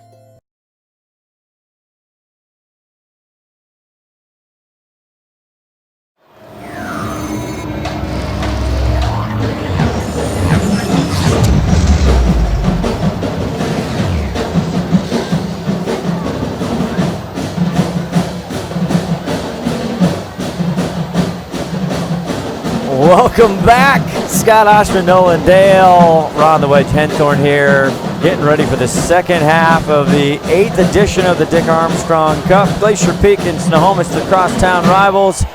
Glacier Peak up 17-3. We started off slow, Nolan Dale, but we kind of got going. Some of the stats here, GP, kind of the tale of two stories here. GP through the air, 177 yards, only 18 on the ground. Yeah, but they're up 17. They could have been up more. Yeah, I think we'll see those ground yards go up a lot because of clock control here. You're ahead at the beginning of the half. Try and keep it on the ground and hopefully score on the ground too and eat as much clock as possible every single quarter. Snohomish 32 yards rushing, 55 yards through the air, 40 of that. The great pass and catch from quarterback Grady Kench, getting his first start tonight, to Michael Williams. If you just joined us, he caught the 40-yarder as we're getting going with the squib kick. Snohomish will take it at their own 10-yard line up to the 26 or 27. And Michael Williams, unfortunately, got injured in that great play and is out. And that's just a huge blow to Snohomish. Oh, we got Glacier Peak now they're saying it's fumble and it's Glacier Peak ball. Oh my, that will not be good for the Panthers. And now there's a flag. So losing Michael Williams, you're losing about half of your offensive yards for Snohomish so far. 87 yards at the half, a total. Hopefully the Snohomish offense can get moving then. 32 yards on the ground, 55 yards in the air. And when Micah went down, it was big 81. Pez, baby. We like Pez. The Pez. The Pez is a PPR monster. He is 11 yards. And it was fun to see him. Again, he could have had a couple more. Now we're trying to figure out what's going on here. I think they're not calling it a fumble and recovered by Glacier Peak. There's a meeting down there. Yeah, I think there's probably some shoving post-play there. But Snohomish is definitely huddled up on offense. We'll see what the white hat decides. We will see. We've seen Ryan Black. He scored one for Glacier Peak on a short run. And then Braden Corwin. Boy, what has he not done for Glacier Peak? Braden Corwin is their renaissance man, like I said before, catching one in the air, catching two in the air last week, and then also being their kicker. Almost every point belongs to Braden Corwin. Dead ball, unsportsmanlike conduct against Glacier Peak, and that's gonna line it off. There you see Shane Ketch getting into it. Unhappy with the call for sure. Free 15 yards for Snohomish. Too bad you cannot add that to the stat line. That's right, but penalty is a big deal in the first half. They kind of... What's going on? 50 yards of penalties on Glacier Peak tonight. My goodness, that was something Shane Keck, head coach, was concerned about coming in. Even that win against Edmonds Woodway, 35-14, he said way too many penalties. Every head coach will tell you time and time again that penalties lose you games, and that is being undisciplined. And if your team does not maintain discipline, that is bad news. So here we go. Snohomish down 17-3. Kench, the quarterback, 5, getting the start tonight over Straley, and they give it back. Tyler Larson, he was the running back, and we saw him not much really in the first half. He does get the first carry, and maybe they'll give him a half a yard or one. Yeah, Tyler Larson a little slow in the first half here. He gets a handoff on his own stretch to the left, loses vision in the backfield, kind of stops, and gets brought down by the Glacier Peak defense. Big stop there by 62, Jacob Anderson. We've heard that name a lot tonight. He's been putting a lot of good pressure on the quarterback. Also, in the spring, a nice goaltender in between the pipes there for Glacier Peak Lacrosse. There you go. Glacier Peak Lacrosse gets a nice shout out there. There you go, baby. Had a good season. We called it right here on STSPN. Some unbelievable games. 2nd and 10. They did not give him anything. Kench here fakes it. Now Kench up the middle, but he's met right at the line by the Grizzlies. You got 69-62. I mean, half of the Glacier Peak defense was in on that play. Jack Johnson also leading the charge, 45. 45. My gosh, and he's a big boy. We've talked about it all night. Kench coming in 6'4", 221. Yeah, I knew Jack Johnson was a good singer. I didn't know he was so good at linebacker. I know. He's the easy sounding. Yeah. Blew the rhythms of Jack Johnson. Boy, he can put it put it on you, though, when you put the pads on. Once again, we're seeing the Straps Snohomish having a hard time getting it down on the ground. Forward progress to give him 1. 3rd and 9, a critical series here. 10:24 just the start of the second half.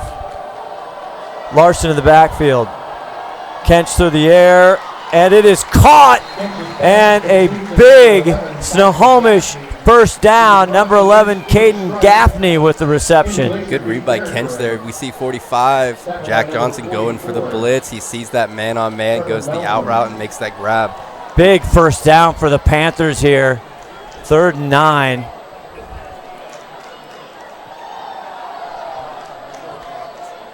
Oh, yeah. Here we go. Todd Elvig, the executive producer, 5-tool player, chiming in. We took his mic away, though, after last week. The sweep here to the near side. And now some different people. There's Caden Keithley, who had a couple receptions last week. Keithley good for a couple of yards there. Nice quick handoff. We're seeing a lot of chop blocking from that Snohomish offensive line, but they're not really bringing anybody to the down. Number 69 good for another tackle there. That is Tony McDaniel. And he has been big, one of the captains here. 9:30 left, 2nd and 6 now in Glacier Peak territory. They've been close in the first half a few times. Not able to knock it one in. And it fakes the handoff. And now Kench, he goes and bowls over a Glacier Peak Grizzly, this time at the line of scrimmage. And he'll get a big pickup. Kench is making some of those defensive linemen look small. He goes down that line, meets him there, and shoves him back for another 3 yards. Good stop by that D lineman, but he definitely took some punishment for doing it. 73 on the stop there. That is Mason Bridges. So 3rd and 2. I mean, what happened to the sneak? Why not the sneak, Nolan? Come on. I don't know. I mean, pass it! Caught!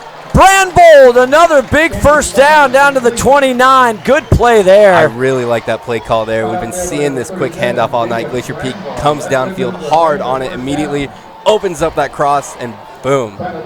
Good catch. Hopefully we can see some more of that from Kench tonight.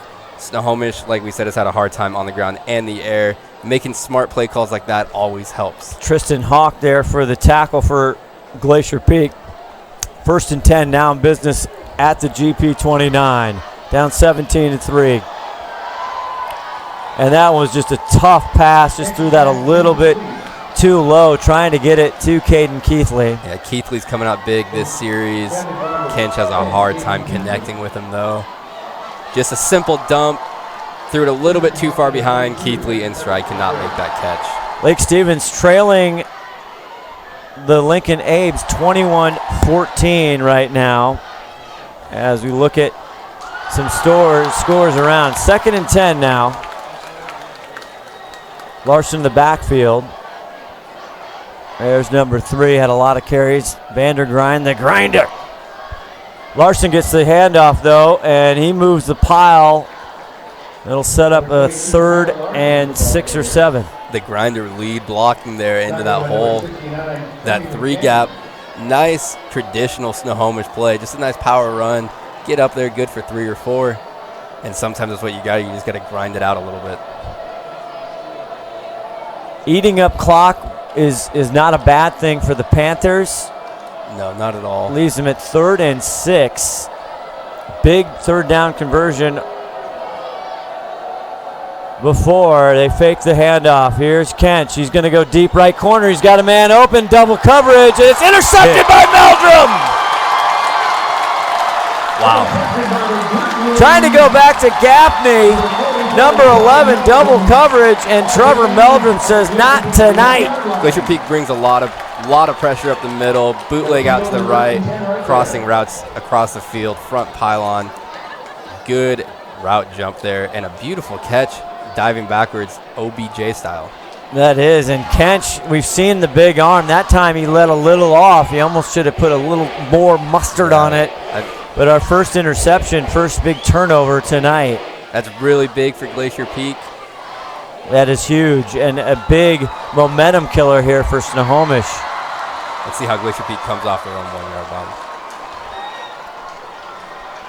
Ball at the 1. They put it back now, almost a safety. He barely gets out of the end zone. And that's Owens. Number 22 from Snohomish comes flying up the middle. And that's Larson. Another name we've been hearing a lot tonight. Good pressure, almost causes a safety. So the INT, but Snohomish an opportunity here to hold steady and keep him pinned back, maybe get the ball back with 7:02 left in the 3rd quarter. Tyson Lang, 7 for Glacier Peak there. Owen to his left. He's going to go back and pass. Now he looks and he gets Owen, and he catches it out of bounds. No good. Good coverage there by 33, Owen Kessner. Number 14 from Snohomish, Davis Buckner, with great pressure, really causing Tyson Lang to leave that pocket a little bit and make a forced throw. 3rd and 10 now from their own 1.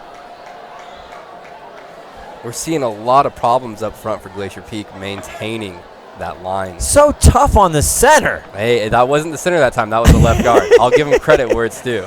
Nolan Dale, the former lineman, center. I like it. Like talking that's a tough. When you're on your own 1, we talked about it earlier, you're in the center. That is brutal, dude. Hand it off. Does he pin him back?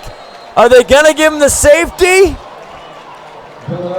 Doesn't look like Owens barely gets across. Oh, my. Huge stand for that Snohomish defense. Really good job by that D-line and those linebackers getting to where they need to be. That was good assignment football for them. Joey Hammer, head coach in his second year, got to be happy with that. They get the INT in the red zone there, but the defense picks up the O, comes back, and forces them to punt. Braden Corwin back to punt for Glacier Peak. Of course, who else? Who else but the Renaissance man? The do-it-all guy. Punt, kick, catch a touchdown. I think we have Joshua Vandergrind back to receive, and he is what a booming catch. Has to go back to the 45. Here's the grinder. Can't shake Meldrum, and the grinder spun down at the 37-yard line, but Snohomish in good position here to punch it in. Good position, but another argument for MVP Corwin there, getting them out of the red zone in a very pressured kick right on the 1 yard line. It's a boomer, actually. Yeah. I guess he's just... What can he do? He can do everything. Like you said, you'd like to have him on your fantasy I team, would. Seriously, PPR league, you kidding me? I'd crush it. Yeah, looks like there's a lot of weapons out here today. There are a lot of weapons. Shout out, as always, down the Nevada Wolfpack, the original weapon, Spencer Pettit. Yeah, he's a good kid, too. And just nailed 56-yarders like they were nothing. Yes, they did. We haven't talked about it. We talked pregame. Nolan Dale here with us, played from 2010, 2014 for the Grizzlies. But number 7, I think number 7 who wore that quarterback number 7. Yeah, that was Brady Southard. Brady Southard. 1st and 10 here from the GP 37. Kench, quarterback, flips it over. Gaffney. Who is that? 74. Or excuse me, Keithley. That was a great read from Travis Anderson again. He read that screen, came off his block, and immediately out to the flat to catch him from behind. 3 Glacier Peak Grizzlies on that tackle. We're seeing a good swarm to the ball from the Grizzlies. You talking about 71 or who is 74? Travis Anderson. 74, Travis Anderson. Okay. That looks like their strong side defensive end. 2nd and 6. And this time he keeps it. Kench has a little room, stumbled, and what a stick there. Great open field tackle by number 30. And that is Preston Weaver. Kench takes the direct snap here, fakes the handoff, goes up the middle, or on the outside. Boy, thought he had room there when he first had a good fake. Only had to make one man miss, but that was a great open field tackle. 4:47 left to go in this third quarter. 17-3. Snohomish, they get it in the end zone here. They're right back in this ball game. Yeah, but it looks like we're seeing another defensive beaut in the start of the second half. Snohomish comes up with a big stop on the last series for GP. Here's another big 3rd and 5. And they get it up. The grinder right side, and he is popped by Weaver as he's going out, but there's a flag on the play. Travis Anderson there as well, 74 in blue. Travis Anderson is doing a really good job of keeping that. He's extending every single play, coming out to the flats, making sure nobody can get outside of him. Let's go down to the wedge, Ron Henthorn. Ronnie, let's test your mic. We never really told you what Shane Keck said at halftime. Maybe we'll get to that. Go ahead, Ron. I'm looking at Ronnie. Yeah, there you are. Ronnie, what happened there? Do you have any insight? Yeah, I was holding against Snohomish there, so that's going to bring the ball back. Still be probably 3rd and 15. That's big. That could be Travis Anderson again, somebody trying to just keep up with him. Wanted to keep him inside, contain him a little bit. So far, Travis Anderson having a huge second half. Yeah, the second half. We hadn't called his name much in the first half, but Glacier Peak did adjustments there. That'll push him back, keeps it 3rd down, but now a long ways to go. We'll start looking at just 124 yards total for that Snohomish offense. Off of 87 from Fits the and half. starts, and if you're just joining us, the phenom Michael Williams, who was just, again, he was open all when he came to the stadium. I mean, he was open all day long, and he went down with an injury. And here's Kench. He goes deep again, left corner, throws it up. That could be interference. He was trying to go to Brambold, and 22 yeah, interrupts that route. That's Hawk. Looks like Kench looks for that wheel route at the beginning. 18 goes to the cage of 1, takes that route off the map. Kench goes deep, and we almost end up with an interception. Good job by that Glacier Peak defense playing assignment. No call on that. Tristan Hawk on the coverage. Yeah, I thought there was some bumping there by Hawk. Got away with it, trying to go for the INT.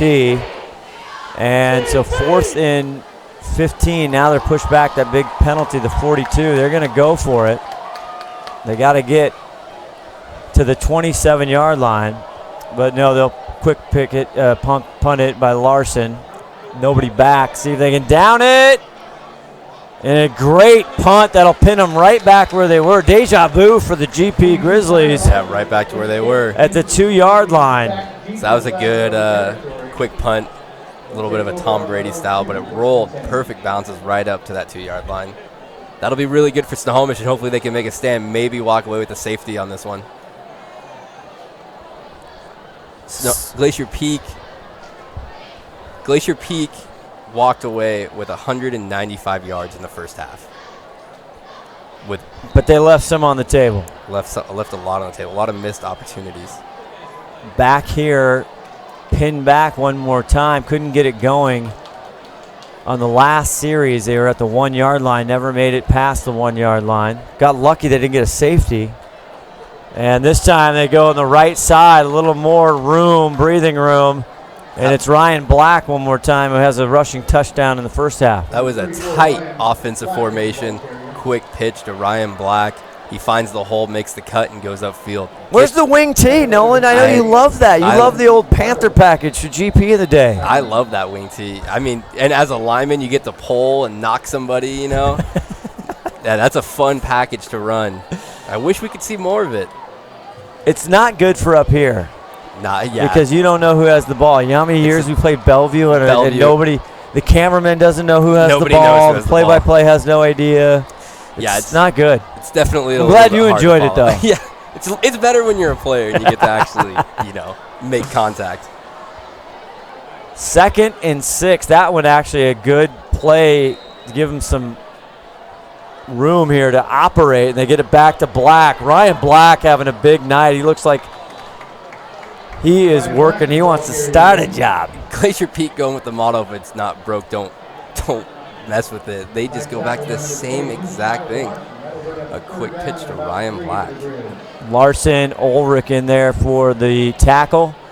17-3 still, 2:56 left. And we're coming out in the same formation. Here they go. They are tight. Nobody wide, and they're going to give it to number 14. It looks, no, 44, Meldrum, rather. And he did get a first down. Wow. That's huge. They're operating off of these quick pitches. Just dive everybody you can into that hole, have that running back follow it all, and hopefully find space at the back end of that play.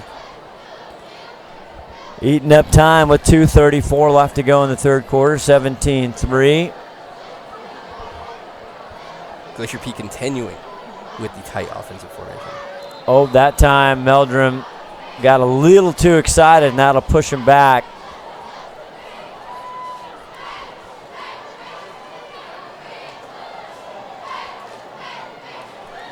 Not a good start to that second set of downs for Glacier Peak. A false start, pushing back 5 more yards. Yeah, Ryan Black looking like the premier back right now. And right up the gut one more time. They've moved the full pile. And that was number 9. I caught that. Ryan Kinney, number 9, going in as quarterback there for a second and kind of did the wildcat up the middle. Glacier Peak returning to their usual spread offense. There we go. Tyson Lang, Owen to the right, Tripp to the left. And they get it to Owen. Nothing there. Here we go. Will Dodd, 25 for Snohomish, breaks through. Glacier Peak here trying to run what looks to be just a regular zone, and they cannot maintain their blocks. 3rd and 13 as time winding down here in the third quarter. Snohomish standing tall, trying to get the ball back for their offense to get this one closer. Tyson Lang goes deep. It's caught for Patrick McKenzie right here, and that's a Glacier Peak. Is it going to be just short of it? No, it's not even more than short. He didn't get him to the, 17? Good catch by McKenzie, though. Finds himself right there on the sideline, looks down and double checks, takes a hit. He does take a big hit. We're seeing and that. Moreno again with a nice pop, but it's going to bring up 4th and 5, and head coach Shane Keck, he ain't going to play now. You think now, see, Bender's probably in his ears, the OC, like, let's go for it. Come on. Yeah. Now that he's the OC, he's probably like, he doesn't want to, the pressure, the frustration, the risk. Doesn't have to answer for that. No. He wants to go for it every time. Yeah, well, like we said earlier, there are statistics out there that say going for it on 4th down might be the better option. Todd Elvig, the Peanut Gallery, chiming in. Another booming kick sends the grinder back all the way to his own 35. And he is stuck and put down. Oh, my. And again, Trevor Meldrum, how you doing? Black and Meldrum just chase him down. Very good special teams there. The Renaissance man, it's catching on. It's a little. You like that? It doesn't fit on the back of his shirt as nicely, No. but I like it. No, but this is what he is. 2 punts. Scott Astitian, do we have any numbers on those punts? No Hang punts. time. Braden Corwin doing everything. Meldrum is making himself known out there tonight. Yes, he is. What a boom, though, huh, Ronnie? What a punt. He's trying to make Corwin lose his shirt, I think. He is. Meldrum wants the shirt.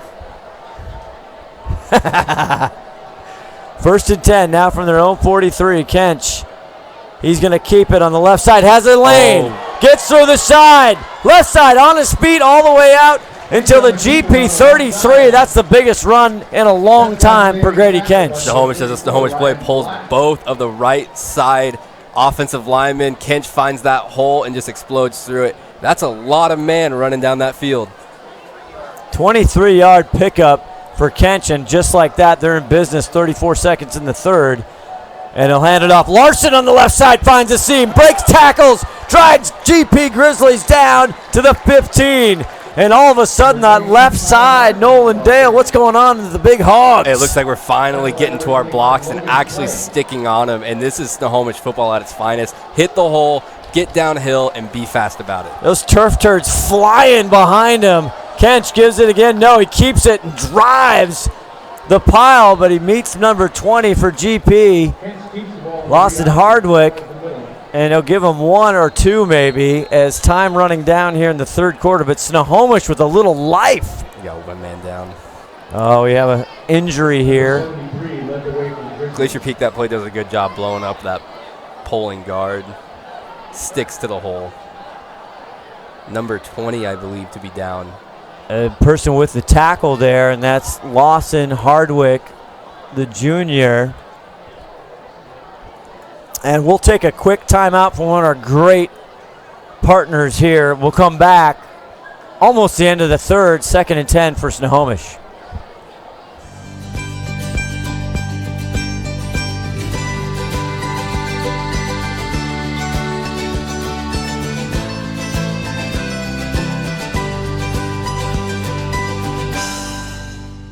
McDaniel McDaniel's Do It Center is located in beautiful Snohomish, Washington. Locally owned and operated for over 40 years, they are proud to provide the Snohomish Valley with exceptional hardware, tools, lawn and garden, and sporting goods products. Their commitment to delivering legendary customer service and their outstanding employees continue to make McDaniel's the best and one of the most recognized Do It Best centers in the nation. Stop by and experience for yourself the difference between McDaniel's and the big box stores. Discover why so many people are choosing to shop at McDaniel's. Did you know that Speedway Chevrolet is part of the Lee Johnson Auto family? That means 84 years of serving you the LJ way. Need a truck? We have the perfect truck to fit your needs. Half tons, 1 ton, 2-wheel drives, and 4-wheel drives. Our finance specialists are here to help you, whether you have good credit or bad credit. We're just off Highway 522 at West Main Street in Monroe. Lee Johnson Auto Family, the LJ way. Yeah, it could just be cramping pretty bad. All righty. Hopefully Hardwick is okay as he's helped on the sideline. As it's 2nd and 10 as the Panther fans making some noise. Grizzlies want to stop. Kench looking left, going left, and threw a little bit behind. He's trying to go for Brandvold. Number 25 there, Logan Clay, almost jumps that route. Nice cross route, quick release. Just gets met over the middle. Slant just a little off, and you'll see Snohomish there on the far side. Always weird at your home because these two teams share the stadium. Always weird to be on the visitor side. There's always a little bit of bad feelings too. Yeah. 4 seconds left. Leaves them at 3rd and 10. Ball at the GP 13. Kench, low snap, tough, holds it. Now he's setting up the screen. Larson has it. First down, can he get in? No, but a big first down to the 1-yard line, and the Panthers knocking on the door. Big screenplay there, and a good job by Kench to extend that, just running backwards, makes that connection, and almost charges into the end zone. Very good looking play. End of 3. Do not go away. We'll have the 4th right here, the Dick Armstrong Cup 2019 style when we come back.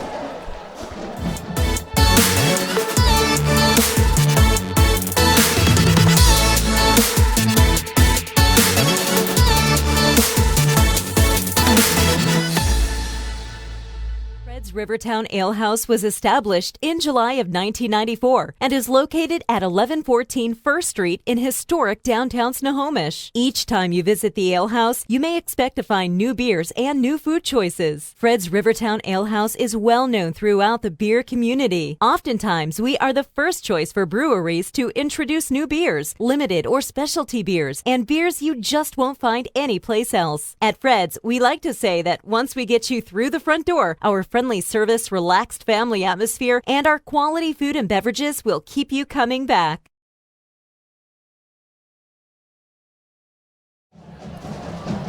Back here, the start of the 4th quarter, a big game. The Monroe Bearcats, who are looking fantastic, taking on Woodinville. Woodinville up 21-20 with 4:44 left. As Snohomish getting ready here, one of their prime opportunities here. Nolan, they have been balanced all the way up and down tonight. All the way through, 88 on the ground, 90 on the air, and 40 of those ground yards come from those last 2 plays that were big breakaways. To get around the famous Veterans Memorial pole, a handoff to the Grinder. The Grinder right size, dives in. Is it in? No call yet. I think he's in, but they don't think so. We got one call for a inch-yard line there. Ron Henthorn called it a touchdown. But the guys in stripes, Ronnie, until you get your stripes, there's a good camera angle there. Thank you to... You're going to run it in again. He was a little short. This time, nowhere. This time he goes backwards. That is not good for Snohomish, but a great play. 45. Again, 45 and 74. Again, your kid Anderson. There's, dude, and Jack Johnson. Jack Johnson. If that kid can play the guitar, that's a triple threat right Playing there. the guitar and making tackles for losses. If he can sing, play the guitar, and play as well as he is. What more can a girl want? Really? It's just amazing. I tell you. So now they were right on the 1 yard. They're still going to put them at the 2. What do you run here, Nolan Dale, if you're I say you Snohomish? Trust that run. You've just seen you can do it. Go back to that dive. Pull your right side to the left and go for it. Well, 4 down territory. You got a big quarterback. They get it to Larson. No, they fake it. And Big it play. almost, that is dicey.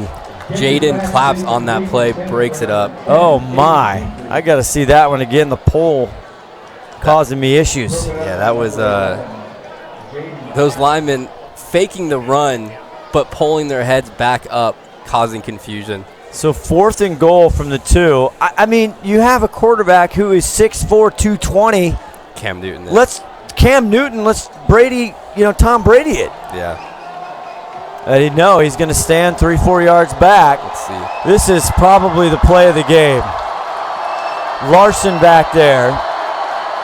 There it is. He's getting blocked, and he goes down!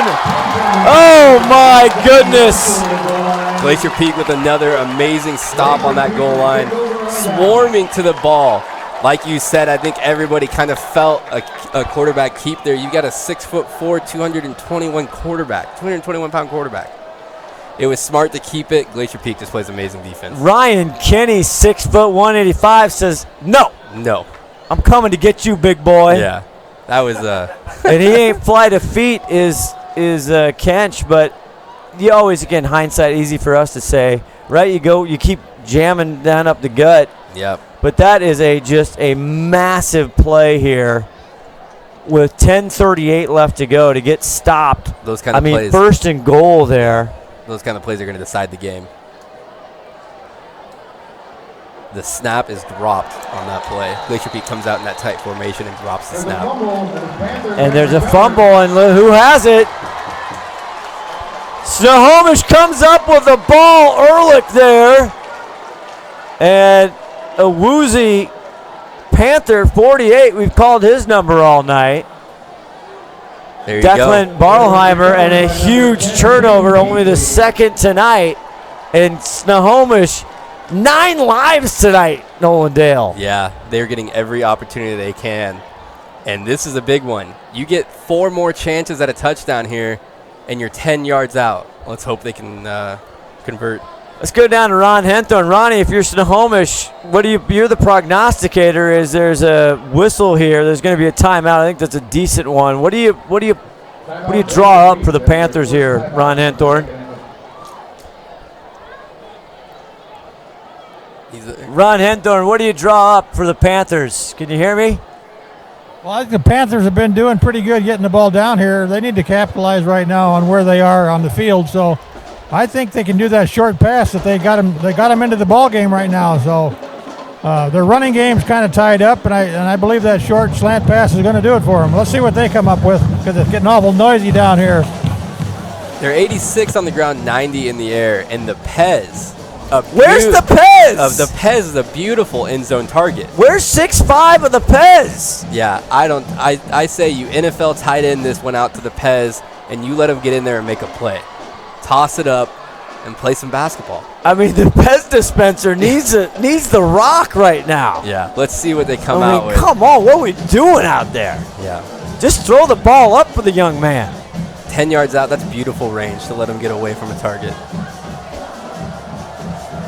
We'll see where he is. Where is the Pez? They're coming out on the trip right. I wouldn't be surprised. I don't see the Pez. Oh. Catch, and there's a movement. Oh, you feel terrible for that kid. Getting excited there. That's all yes, that he was is. excited. Xavier Johnson. Again, we don't talk about the offensive lineman. Even with you here, we don't talk about him enough. Hey, you know what? There's a saying in the offensive lineman world: if you're not getting talked about, you're doing a good job. Really? Yeah. If you're not saying your name, you're doing a good job.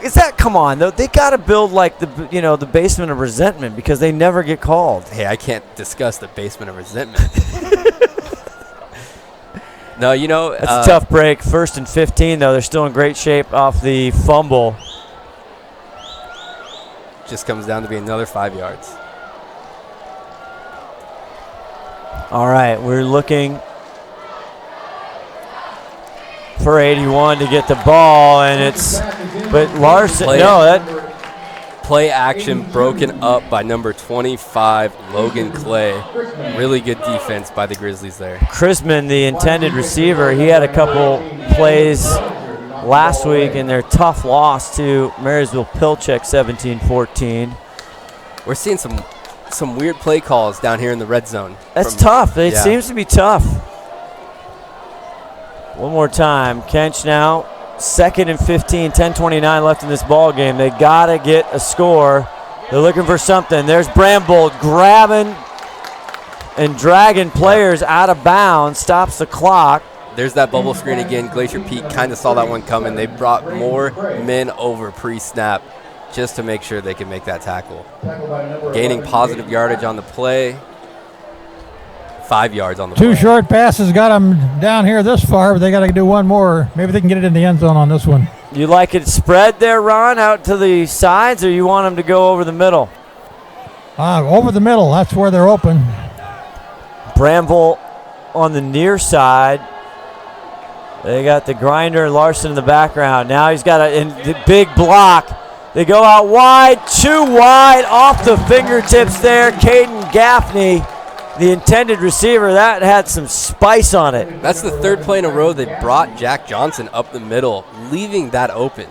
So Ronnie's right. If they can get a toss over the middle, just a little bit of separation is all they would need. Easton Chrisman there, 82, absolutely. You're talking, he was wide open there. Yeah. So another 4th and 9. They had 4th and 2 on the last drive after recovering the fumble here. And they have been knocking on the door, on the doorstep. I mean, they have been so close. And the penalties here, untimely for head coach Joey Hammer. Got to be going crazy. Yeah, this is a little upsetting for a head coach. You really want your offense to execute, especially in the red zone. This is not a situation you cannot get a fumble inside the 10 and not convert it for a touchdown. Well, 4th and 9, a field goal. Not enough right now. Kyler Hammer hit a 36-year-old. Tough snap. They're going to go deep for the fade. Bramble, not even close. Incomplete. They do that classic back pylon floater, and you had 3 Grizzlies on 1 Panther back there. Logan Clay there on him as well. Oh, my, just a tough ball. Logan Clay makes 2 big stops inside that red zone, that drive. So we're seeing a really good outing from that Glacier Peak D. Well, unfortunate for Snohomish, he was covered well, but he could have caught that ball. That ball was right through his hands. So more push-ups. GP takes over. Ronnie the Wedge Henthorn, you would have caught that ball. Well, most of the time. Ron would have said, you know what, put another defender on me. I'll take 3 or 4, I don't care. Yeah, put the whole team on Ronnie. He's still going up for it. Bramvold. And so they turn it over on downs. And so the GP offense, though, in the second half, I don't know the statistician, what's the numbers? Tyson Lang passes this one over. There's the patented GP little bubble slant to Meldrum, and he'll get up to the 15-yard line and pick up 5. Yeah, we're looking at 195 at the end of the half to 214 now. So GP offense hasn't come out and produced much yet. They haven't had the ball a lot, and they've been pinned back at their own goal line. This is a good opportunity for them to control the clock and run this game down. 9:43 left in the Dick Armstrong Snohomish. This is the 8th time they played. They have yet to come out on top. Dylan Owens gets the handoff, but there is Laundry. 55 yards in penalties so far. Ladies and gentlemen, if someone has lost a Hello Kitty wallet, and PA announcer Doug telling we've lost a Hello Kitty wallet. Nolan, come on, you can fess up right here. Your first time on STSPN. Yeah, that's actually my favorite wallet. I need to go. All right. We'll keep it right here, though. Yeah. Now, did you ever get player of the game on when you were a player? No, unfortunately, I did not. As an offensive lineman, you just don't get that kind of recognition. Well, we are fixing that this year. 2nd and 9, Tyson Lang, he connects to who else but Braden Corwin, Mr. Do-It-All. Mr. Do-It-All. Nice, quick release from Tyson Lang. Right there. There's that connection. I mean, that just shows how comfortable they are with their timing. That's the type of stuff that gets you down the field. And that's the thing for Snohomish, almost more quicker passes. Yeah, that's right out of boom. He gets it, he throws it. I think they're going to be just fine no matter what happens. Still a lot of time, 9:23 left. And they're very young. The Snohomish team, talking to Joey Hammer, they're a young team this year. Larson thinks about blitzing. Tyson Lang now fakes it. Now he's going to tuck it. Run, he sees the sticks. He gets to the sticks and a GP first down. Smart play there by Tyson Lang. That was a good job by that Glacier Peak offensive line picking up the blitz. Tyson Lang sees that lane open up and just moves for it. Good job by all. First run of the game, Scott Astishan telling us, and he had some yards on the ground last week, including a touchdown. He had 7 carries for 19 yards. These are two very athletic quarterbacks. They are. Lang this time gets it to Owens. Owens up the middle and nothing doing. Again, nice job by the Panthers and the defense really trying to pick up the offense. Yeah. We're seeing that theme of that center of that Glacier Peak offensive line giving up way too much. You see that guy comes through the middle and disrupts immediately. Nolan Dale, he's gonna do some. He wants some educating down there. Yeah, no, you got to coach those guys up. Come on now. I'm sure Nick Hensley will take care of it. All right, you're gonna talk to Coach Hensley. Oh, that's not my pace. That's not my place. It's always great to have former players coming down on the coaching staff. Lang rolling tons of time. Now goes across. It's complete to the 30. That's 85. That is Torgerson.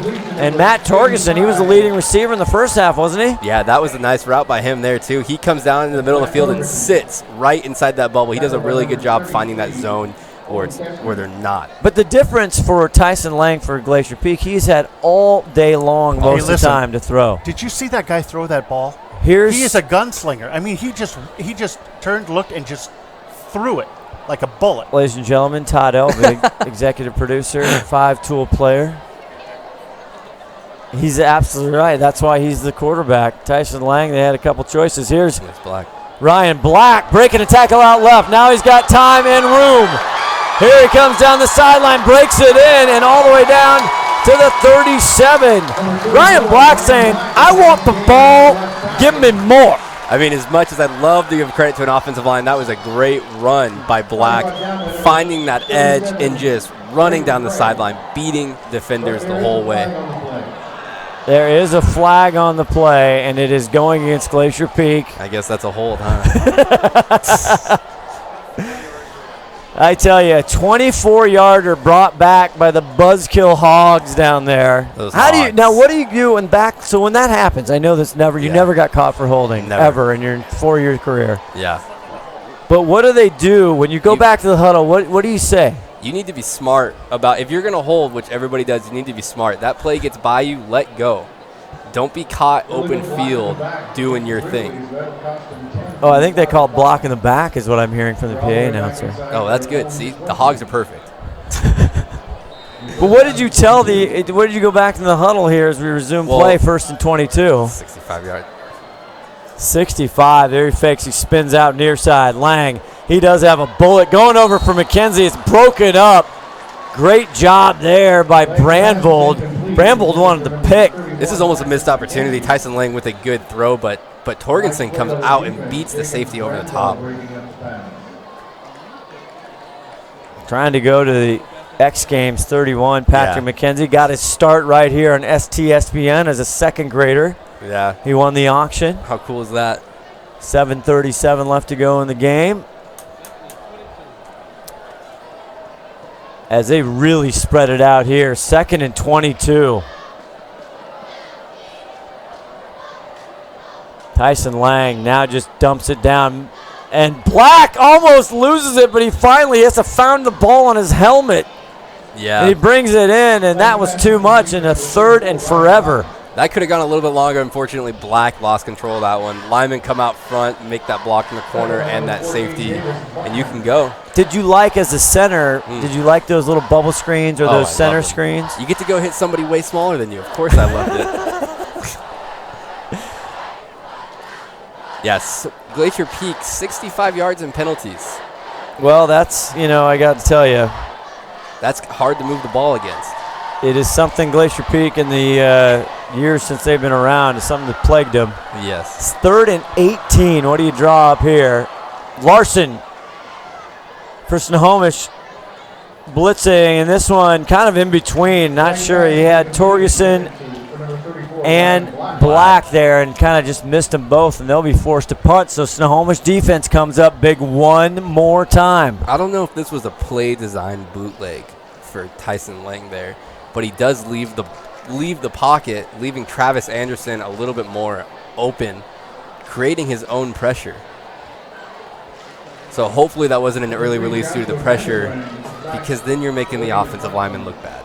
And we never want that. You never want that. You'll defend the lineman down to the wire, won't you? I'll also tell them when they're doing bad. Well, 6:43, our Adrenaline Fundraising Player of the Game. Ronnie already asked at halftime who we wanted. I think we already knew.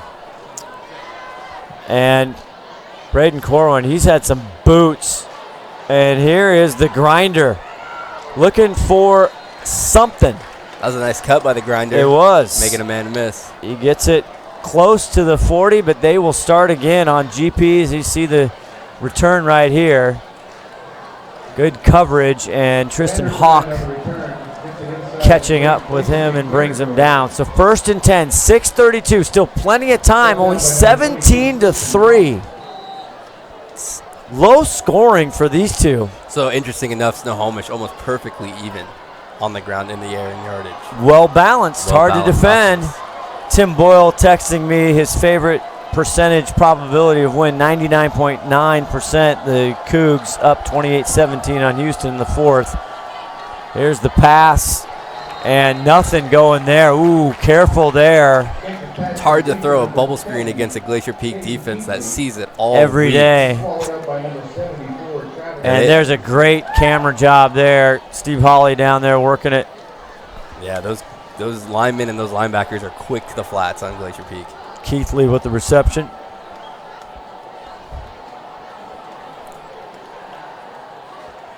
Big shout out to Tim Boyle over there in Pullman, watching his daughters, Double D1, one running for Gonzaga, the other one running for the Cougs over there.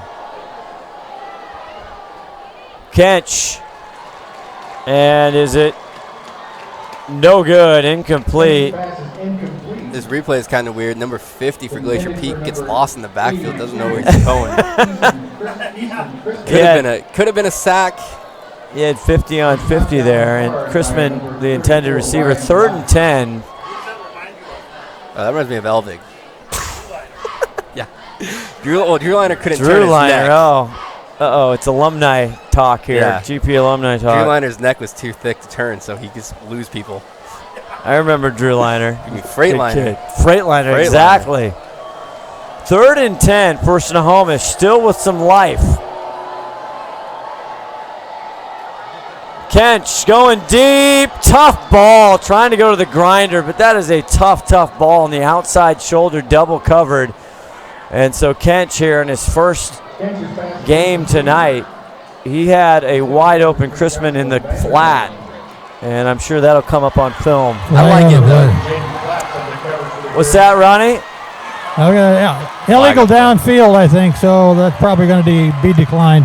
I got you. I like that, though, taking that risk. They really do need to get moving downfield instead of just dumping it into the flats. See it one more time here. Kench goes back in the right side. Yeah, I think he was thinking Michael Williams was downfield still. Easton Chrisman there in the flat. If he got it to him? That's a tough pass, though. Yes, it is. And I like how he stood in that pocket. Yep. Big enough to stand there and take that hit. I think they should go for it. What do you think? I think they have to go for it. Absolutely. Ronnie, 4th and 10. They are not doing well on 4th down. The clock is their enemy right now. They need a 1st down here to stay in this game. They definitely. Another big play. They had 4th and goal on the 2 or from the 9. Kench waiting, looking. And in and out of the hands of Brandvold. Oh, my. That's tough. That is tough. Tough catch, tough pass. I don't think it would have been enough anyways, but. Yeah, where was he? Roddy, was that good enough for a first down? Making mistakes like that is hard on the offense. You got to make those catches. Unfortunate on that pass. Branville was open. It was just a little bit low and a little bit too hard for him to handle right there. Yeah. We've seen that a lot from Kent. As athletic as he is, he's thrown a little low. But he also, this is again, he did not play last week. Right. He's a little rusty. And then Micah Williams. I mean, Micah Williams went out in the second quarter with an injury, and we hope he returns well. I mean, he was open all day long. Here's Meldrum, who's been open and really wants a T-shirt. And he jukes his way up to the 48. Really like that play there. Nice little toss forward. Great blocking up front, picking up that linebacker, and it's good. It's good for 6 yards every single time. 5:11 left. Snohomish looking for the first time they can win the Dick Armstrong Cup. They have been close. Last year, a close ball game, went down to the wire. Tyson Lang, the new quarterback, and Owens, not much, tries to spin. And so much talk when you have Aiden Ziomas, and a big shout out to Aiden, Baby Z, down there in Arizona. Hope it's cooling off for you, man. But a 4-year starter, you know, and then you had so many veterans coming back with so much success, and then, boy, who's going to play quarterback? Who's this kid Tyson Lang? Nobody knows him. That's the beauty of high school football, is always having to rebuild. Yeah. It's such a challenge. Nicknames. We got a request for nicknames already in the first game. There's Ryan Black. I'm going to call him Yardage. To the 20. One guy to miss. 10. Touchdown, Black. That was a very nice run. Glacier Peak sticking on the ground, and Black just being athletic. Makes a man miss. Nice swim. 57 yards, I believe. I'm waiting for the statistician. 50 yards? 50-yard run by Ryan Black. Sealing the game, most likely. That will hurt you. Say that again. Ryan Black, I don't know how you don't give the ball back to Ryan Black. 77 yards, 2 touchdowns. That one. I don't know. See, there we go. A breaker. 23-3. Here's Corwin on for the extra point. And it is up, and it is good with 4:12 left. 24-3. Glacier Peak feeling good. The Snohomish defense, you see it one more time. I'm sure his older brother Ian Black cheering him on. Absolutely. Touchdown, Grizzlies. We'll be back after this. Did you know that Speedway Chevrolet is part of the Lee Johnson Auto family? That means 84 years of serving you the LJ way. Need a truck? We have the perfect truck to fit your needs. Half tons, 1 ton, 2-wheel drives, and 4-wheel drives. Our finance specialists are here to help you, whether you have good credit or bad credit. We're just off Highway 522 at West Main Street in Monroe. Lee Johnson Auto Family, the LJ way.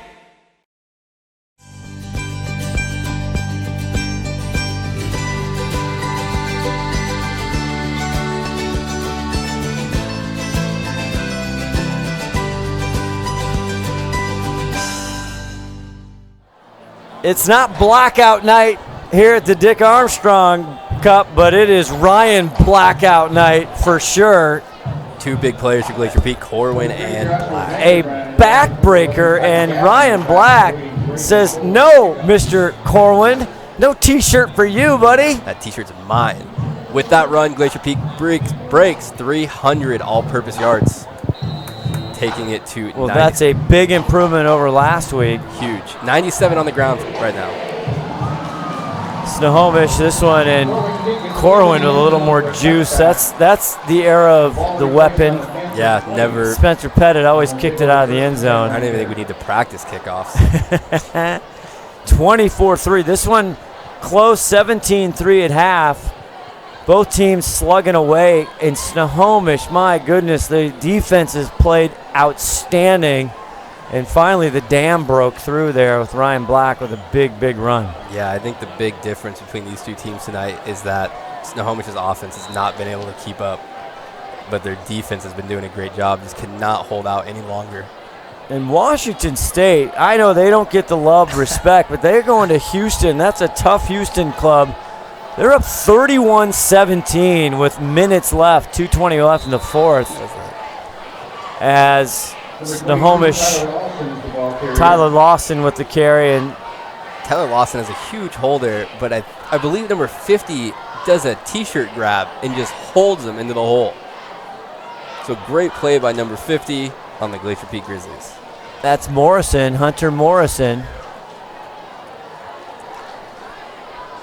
2nd and 8. Big shout out to Lance Harvey, has STSPN on the tube. Going deep. Catch going deep. Too much. He was and out. He was looking. He was out reaching for that one. That was maybe an inch off of being a completion. And that was the Pez, man. We called for the Pez. I'm going to have to talk to Joey Hammer about that and say, hey, when you're first and goal and you got the Pez. The Pez on a 5'7" defender. Come on, man. What are we doing out here? Pez is 6'5", 165 pounds, and you're not using him in the end zone. Yeah. The Pez needs to get up. I love the Pez. Oh, my. What a sweet name. That is a sweet name. 3rd and 8, and I like Kench's arm, too. I mean, they're just going to get better and better. Right side, Caden Keithley, the junior. Snohomish is looking a little bit better this drive here on the ground for sure. It seems like Snohomish really wants to stretch the field every single series. Well, Kench, he's just winding it up. He's got an arm that's been sitting for a week. He wants to let it rip. He wants to show you what he's made of, that's for sure. Micah Williams, hopefully not too hurt. He does have the league and everybody, again, 3A, look out. If the Kench-Williams connection comes back towards any time, hopefully Williams comes back quickly. I mean, look out. Yeah. If they actually get in sync and they can hit each other, there'll be something. 4th and 1. And it's through a first down and more for the Panthers. All the way up towards, and he's still going. 50. Glacier Peak brings the house that play, and Snohomish does a good job bouncing it to a little bit out to the outside and finding the seam and going right up. And that's Joshua Vandergrind, the grinder. The grinder. I like that kid too. 21-yard pickup for the grinder. No quit in Snohomish. 3:12 whistles blow before the snap. Timeout. And that's going to be a timeout. Glacier Peak. We'll step away. Some discussion with 312. Who's going to get the player of the game? Nolan Dale. We'll talk after this. Every year, thousands of groups depend on Adrenaline Fundraising to help reach their financial goals. Adrenaline Fundraising is about developing leaders through commitment, work ethic, and follow through. Adrenaline has several products including gold cards, coupon books, cookie dough, donation programs, and many other options to help teams raise the funds needed for their programs. Adrenaline's new app called UpPay will help teams raise money while providing their supporters the ability to earn cash back on everyday purchases at places like Starbucks, Nike, Red Robin, and over 200 plus national retailers. Adrenaline Fundraising is this season's sponsor of the STSPN's Play of the Game Award.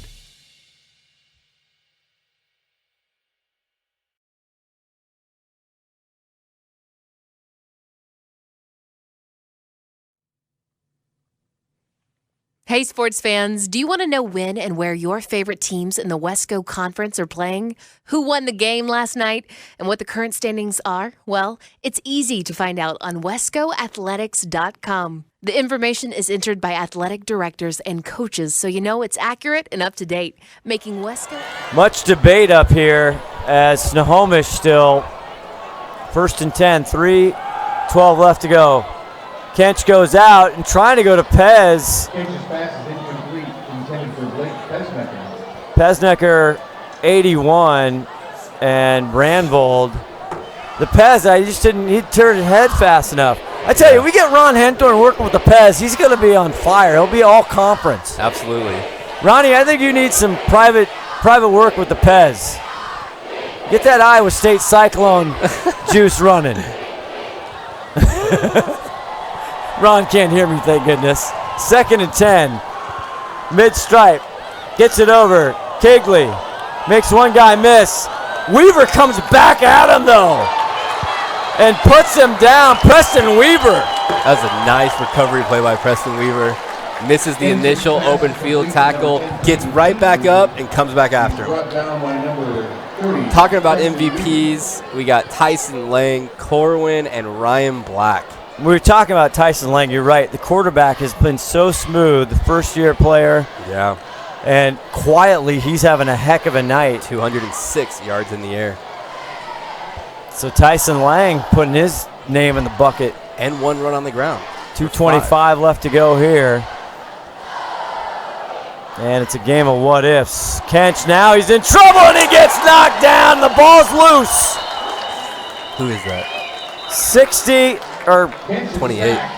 That is 69. Fine play by number 28, Dylan. Big play there. Tony McDaniel gets him. Let's see that one more time. That's 28. 28 made that tackle. Oh, 28 rather. Gets a nice ankle pick. Dylan Owen, the running back. Grinder makes a block. Owen comes off, gets the ankle pick. Almost causes the fumble. 4th and 15. Boy, the what if, coulda, woulda, shoulda for the Snohomish Panthers. They had unbelievable opportunities. Scott, you got some numbers up there for me? We do. You mean for who? Like numbers on who? Player of the game and hog, whatever. Oh, hog of the night. I'm saying Travis Anderson. Big second half for him on defense. All right. And so player of the game, Nolan Dale, what are you thinking? I want to go with Ryan Black. I think he's been explosive for the Glacier Peak offense. And he's come through hard on that defense, making a good couple stops. So number 34, Ronnie, Ryan Black, our Adrenaline Fundraiser player of the game. And then our new Hog of the night. Hog of the night. Number 74, Travis Anderson. Big fella, 6'1", 200, the junior. 74. 74. What'd you call him? Hog of the night? Yep, Hog of the night. Of the night, yeah. Okay, we'll see if we can get him. Thank you.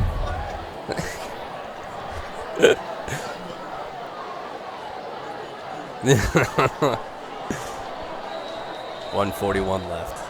Here we go, 141 left. Scott Ohsman, Nolan Dale, but we're going to have another whistle and another timeout by Glacier Peak. Oh my goodness, what are they? So next, and that's the 3rd and final timeout. Todd, are we going to go to a commercial or are we going to keep it here?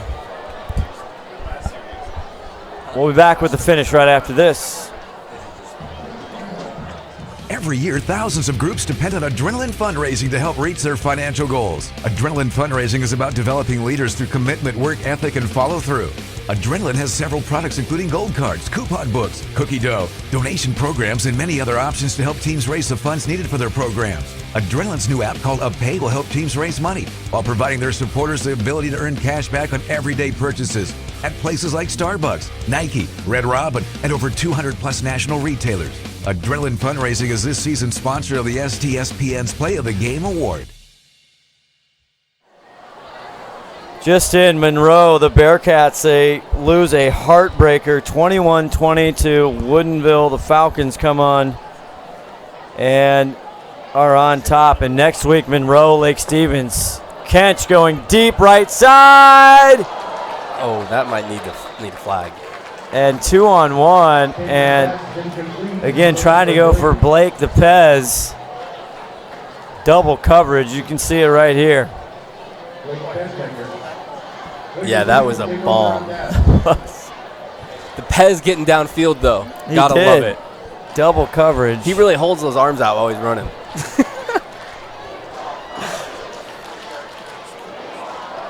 Yeah. Yeah, say hello. Say hello to number 5, Grady Kench. My prediction right now, he's going to put up some numbers this year. Yeah. He's going to scare a lot of defensive coordinators in this league. And knock on wood, Michael. I'm sorry, Todd Elvig speaking. With 1:33 left, Glacier Peak gets the ball again. No, we're going that funky wing tee. And it's Black again, Ryan Black. Ryan Black is just padding his score right now. So the Panthers 0-2 it looks like. They will go in, and next week they head over to play Shorewood next Friday night here locally on STSPN. We'll have it for you. Glacier Peak heads against Jackson. This looks more like a victory formation. There it is, yep. Ryan Black with 8 yards on that last run, bringing his total up to 85 yards. And Kenny in there for quarterback for Glacier Peak as the time clicks down. As the crowd goes wild. Big game tonight for Ryan Black. 2 running touchdowns, 85 yards. Tyler Lang, 206 yards through the air. That's a big number. That's a huge number, especially for a developing quarterback. It is. It's just his first year starting, only his second game for Tyson Lang, and he is all that as advertised. Do it all Corwin, 49. Boy, he had the T-shirt in the bag, and I don't know. That's a tough one, but I have a feeling he might be in the running later this year. Yeah. All right, that's going to finish it. It's a final 24-3. We're going to be looking down for Ron Henthorn, the wedge, to get Ryan Black, our Adrenaline Fundraising Player of the Game, and our new little award, the Hog of the Night, Travis Anderson. Big number 74. 24-3. Nolan Dale, nice job tonight. It wasn't too hard. It didn't hurt too bad, did it? I don't think so. I had a lot of fun, so thanks for having me. Huge thanks to Jesse on camera, Steve Holly. Here we are in here. Welcome in. You got the statistician there working the numbers. Todd Elvig, nice job. Everything, I think, worked. There he is, the big hand. Yeah. So, big brother. Obviously, 24-3, Glacier Peak on top as we wait for Ron Henthorn to get our player of the game. But Nolan, Snohomish has a lot to be excited about. They're going to look in that offensive room when they go to practice. Yeah. They're going to say, hey, we're close. Yeah. I think the big difference, like we said earlier, was the defensive holding out.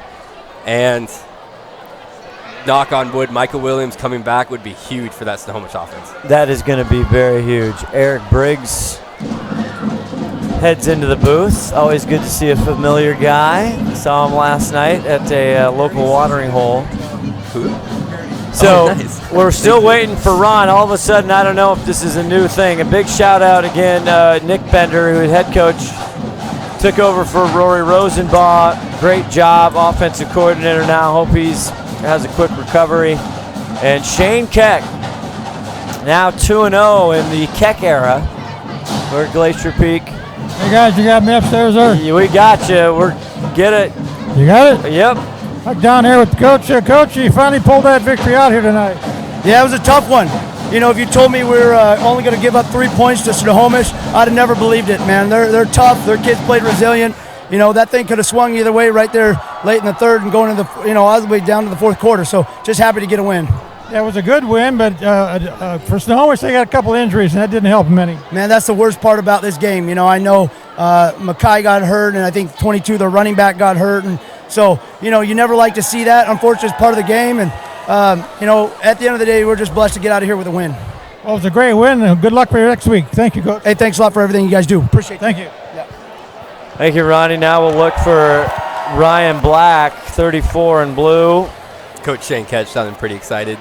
Yeah, and again, you know, I talked to him before. We joked that we're neighbors because he lives in Clearview like I do. But He didn't sign. This isn't what he wanted. He came into work as an assistant, then defensive coordinator for Nick Bender, as Nick Bender's team.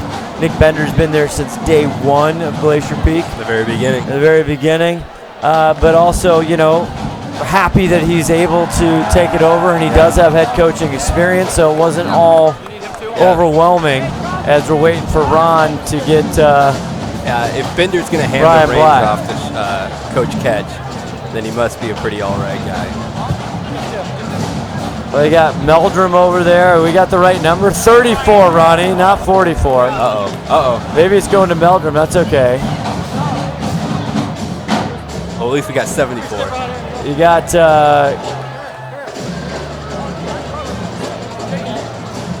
well, we're going to go with Meldrum apparently, because that's who he's got. Instead of 34, he's got 44. Meldrum went 77 through the air tonight.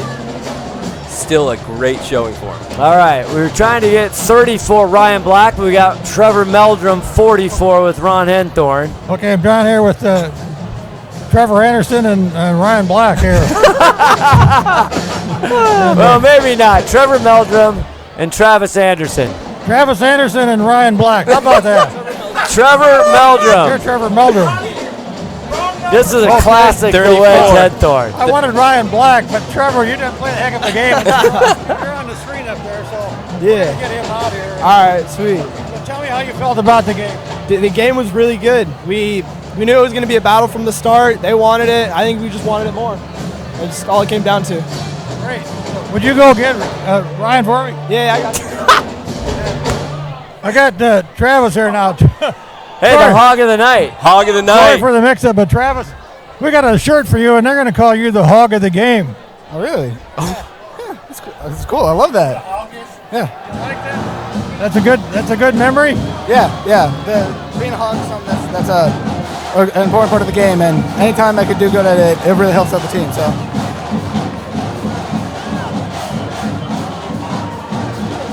All right, Ryan. Hold that shirt up so we can get you on. Great. Okay. The Hog of the Game here, so hold that up. Maybe they can get a long-range picture of that up there. Waits before dates. Waits before dates. All right, Ryan. To talk to the copywriters about that. Here is. Ryan had a little bit of mix-up over there, but come on. Get Trevor sticking here too, man. A great game for you. A couple TDs out there. How'd you feel about in the trenches there? That was a lot of fun. Last game I didn't really get to run the ball much, so I'm really glad I got more touches this game and I could help the team out. You came in big toward the end of the game with that long run. How'd that feel? That felt great. I haven't ran like that since like freshman year, so it was a lot of fun. That'll be on the highlight reel, I'm sure. Oh, that's awesome. Thank you. Need a lot of help from Brandon Corwin out there tonight too. Oh yeah, Braden had a great game. He's been killing it this season, for sure. Congratulations, you're our adrenaline player of the game. Let me grab your shirt out of here for you.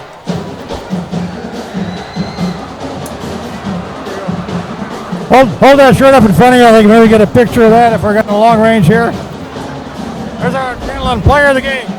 Yeah, thank you. I appreciate it. Big smile. All right, Scott, back to you, and I'll see you at the bar. All right. Oh, Ronnie the Wedge Henthorn. We're a little rusty here. That's okay, though. Fantastic. All right. Glacier Peak, they still are undefeated when it comes to the crosstown rivalry and the Dick Armstrong Cup. 8-0. 8-0 so far, but I have a good feeling for the Snohomish Panthers. Jesse on camera. I want to thank the Holly, Steve Holly on camera down our field camera. Nolan Dale, nice job out of you. Scott Titian, way to go. Todd Elvig, our executive producer, made it all happen. For everybody here at STSPN, Scott Ohsman saying so long. We'll see you next week.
flag is brought down under 6. Player of the game, senior libero Lauren Riskin.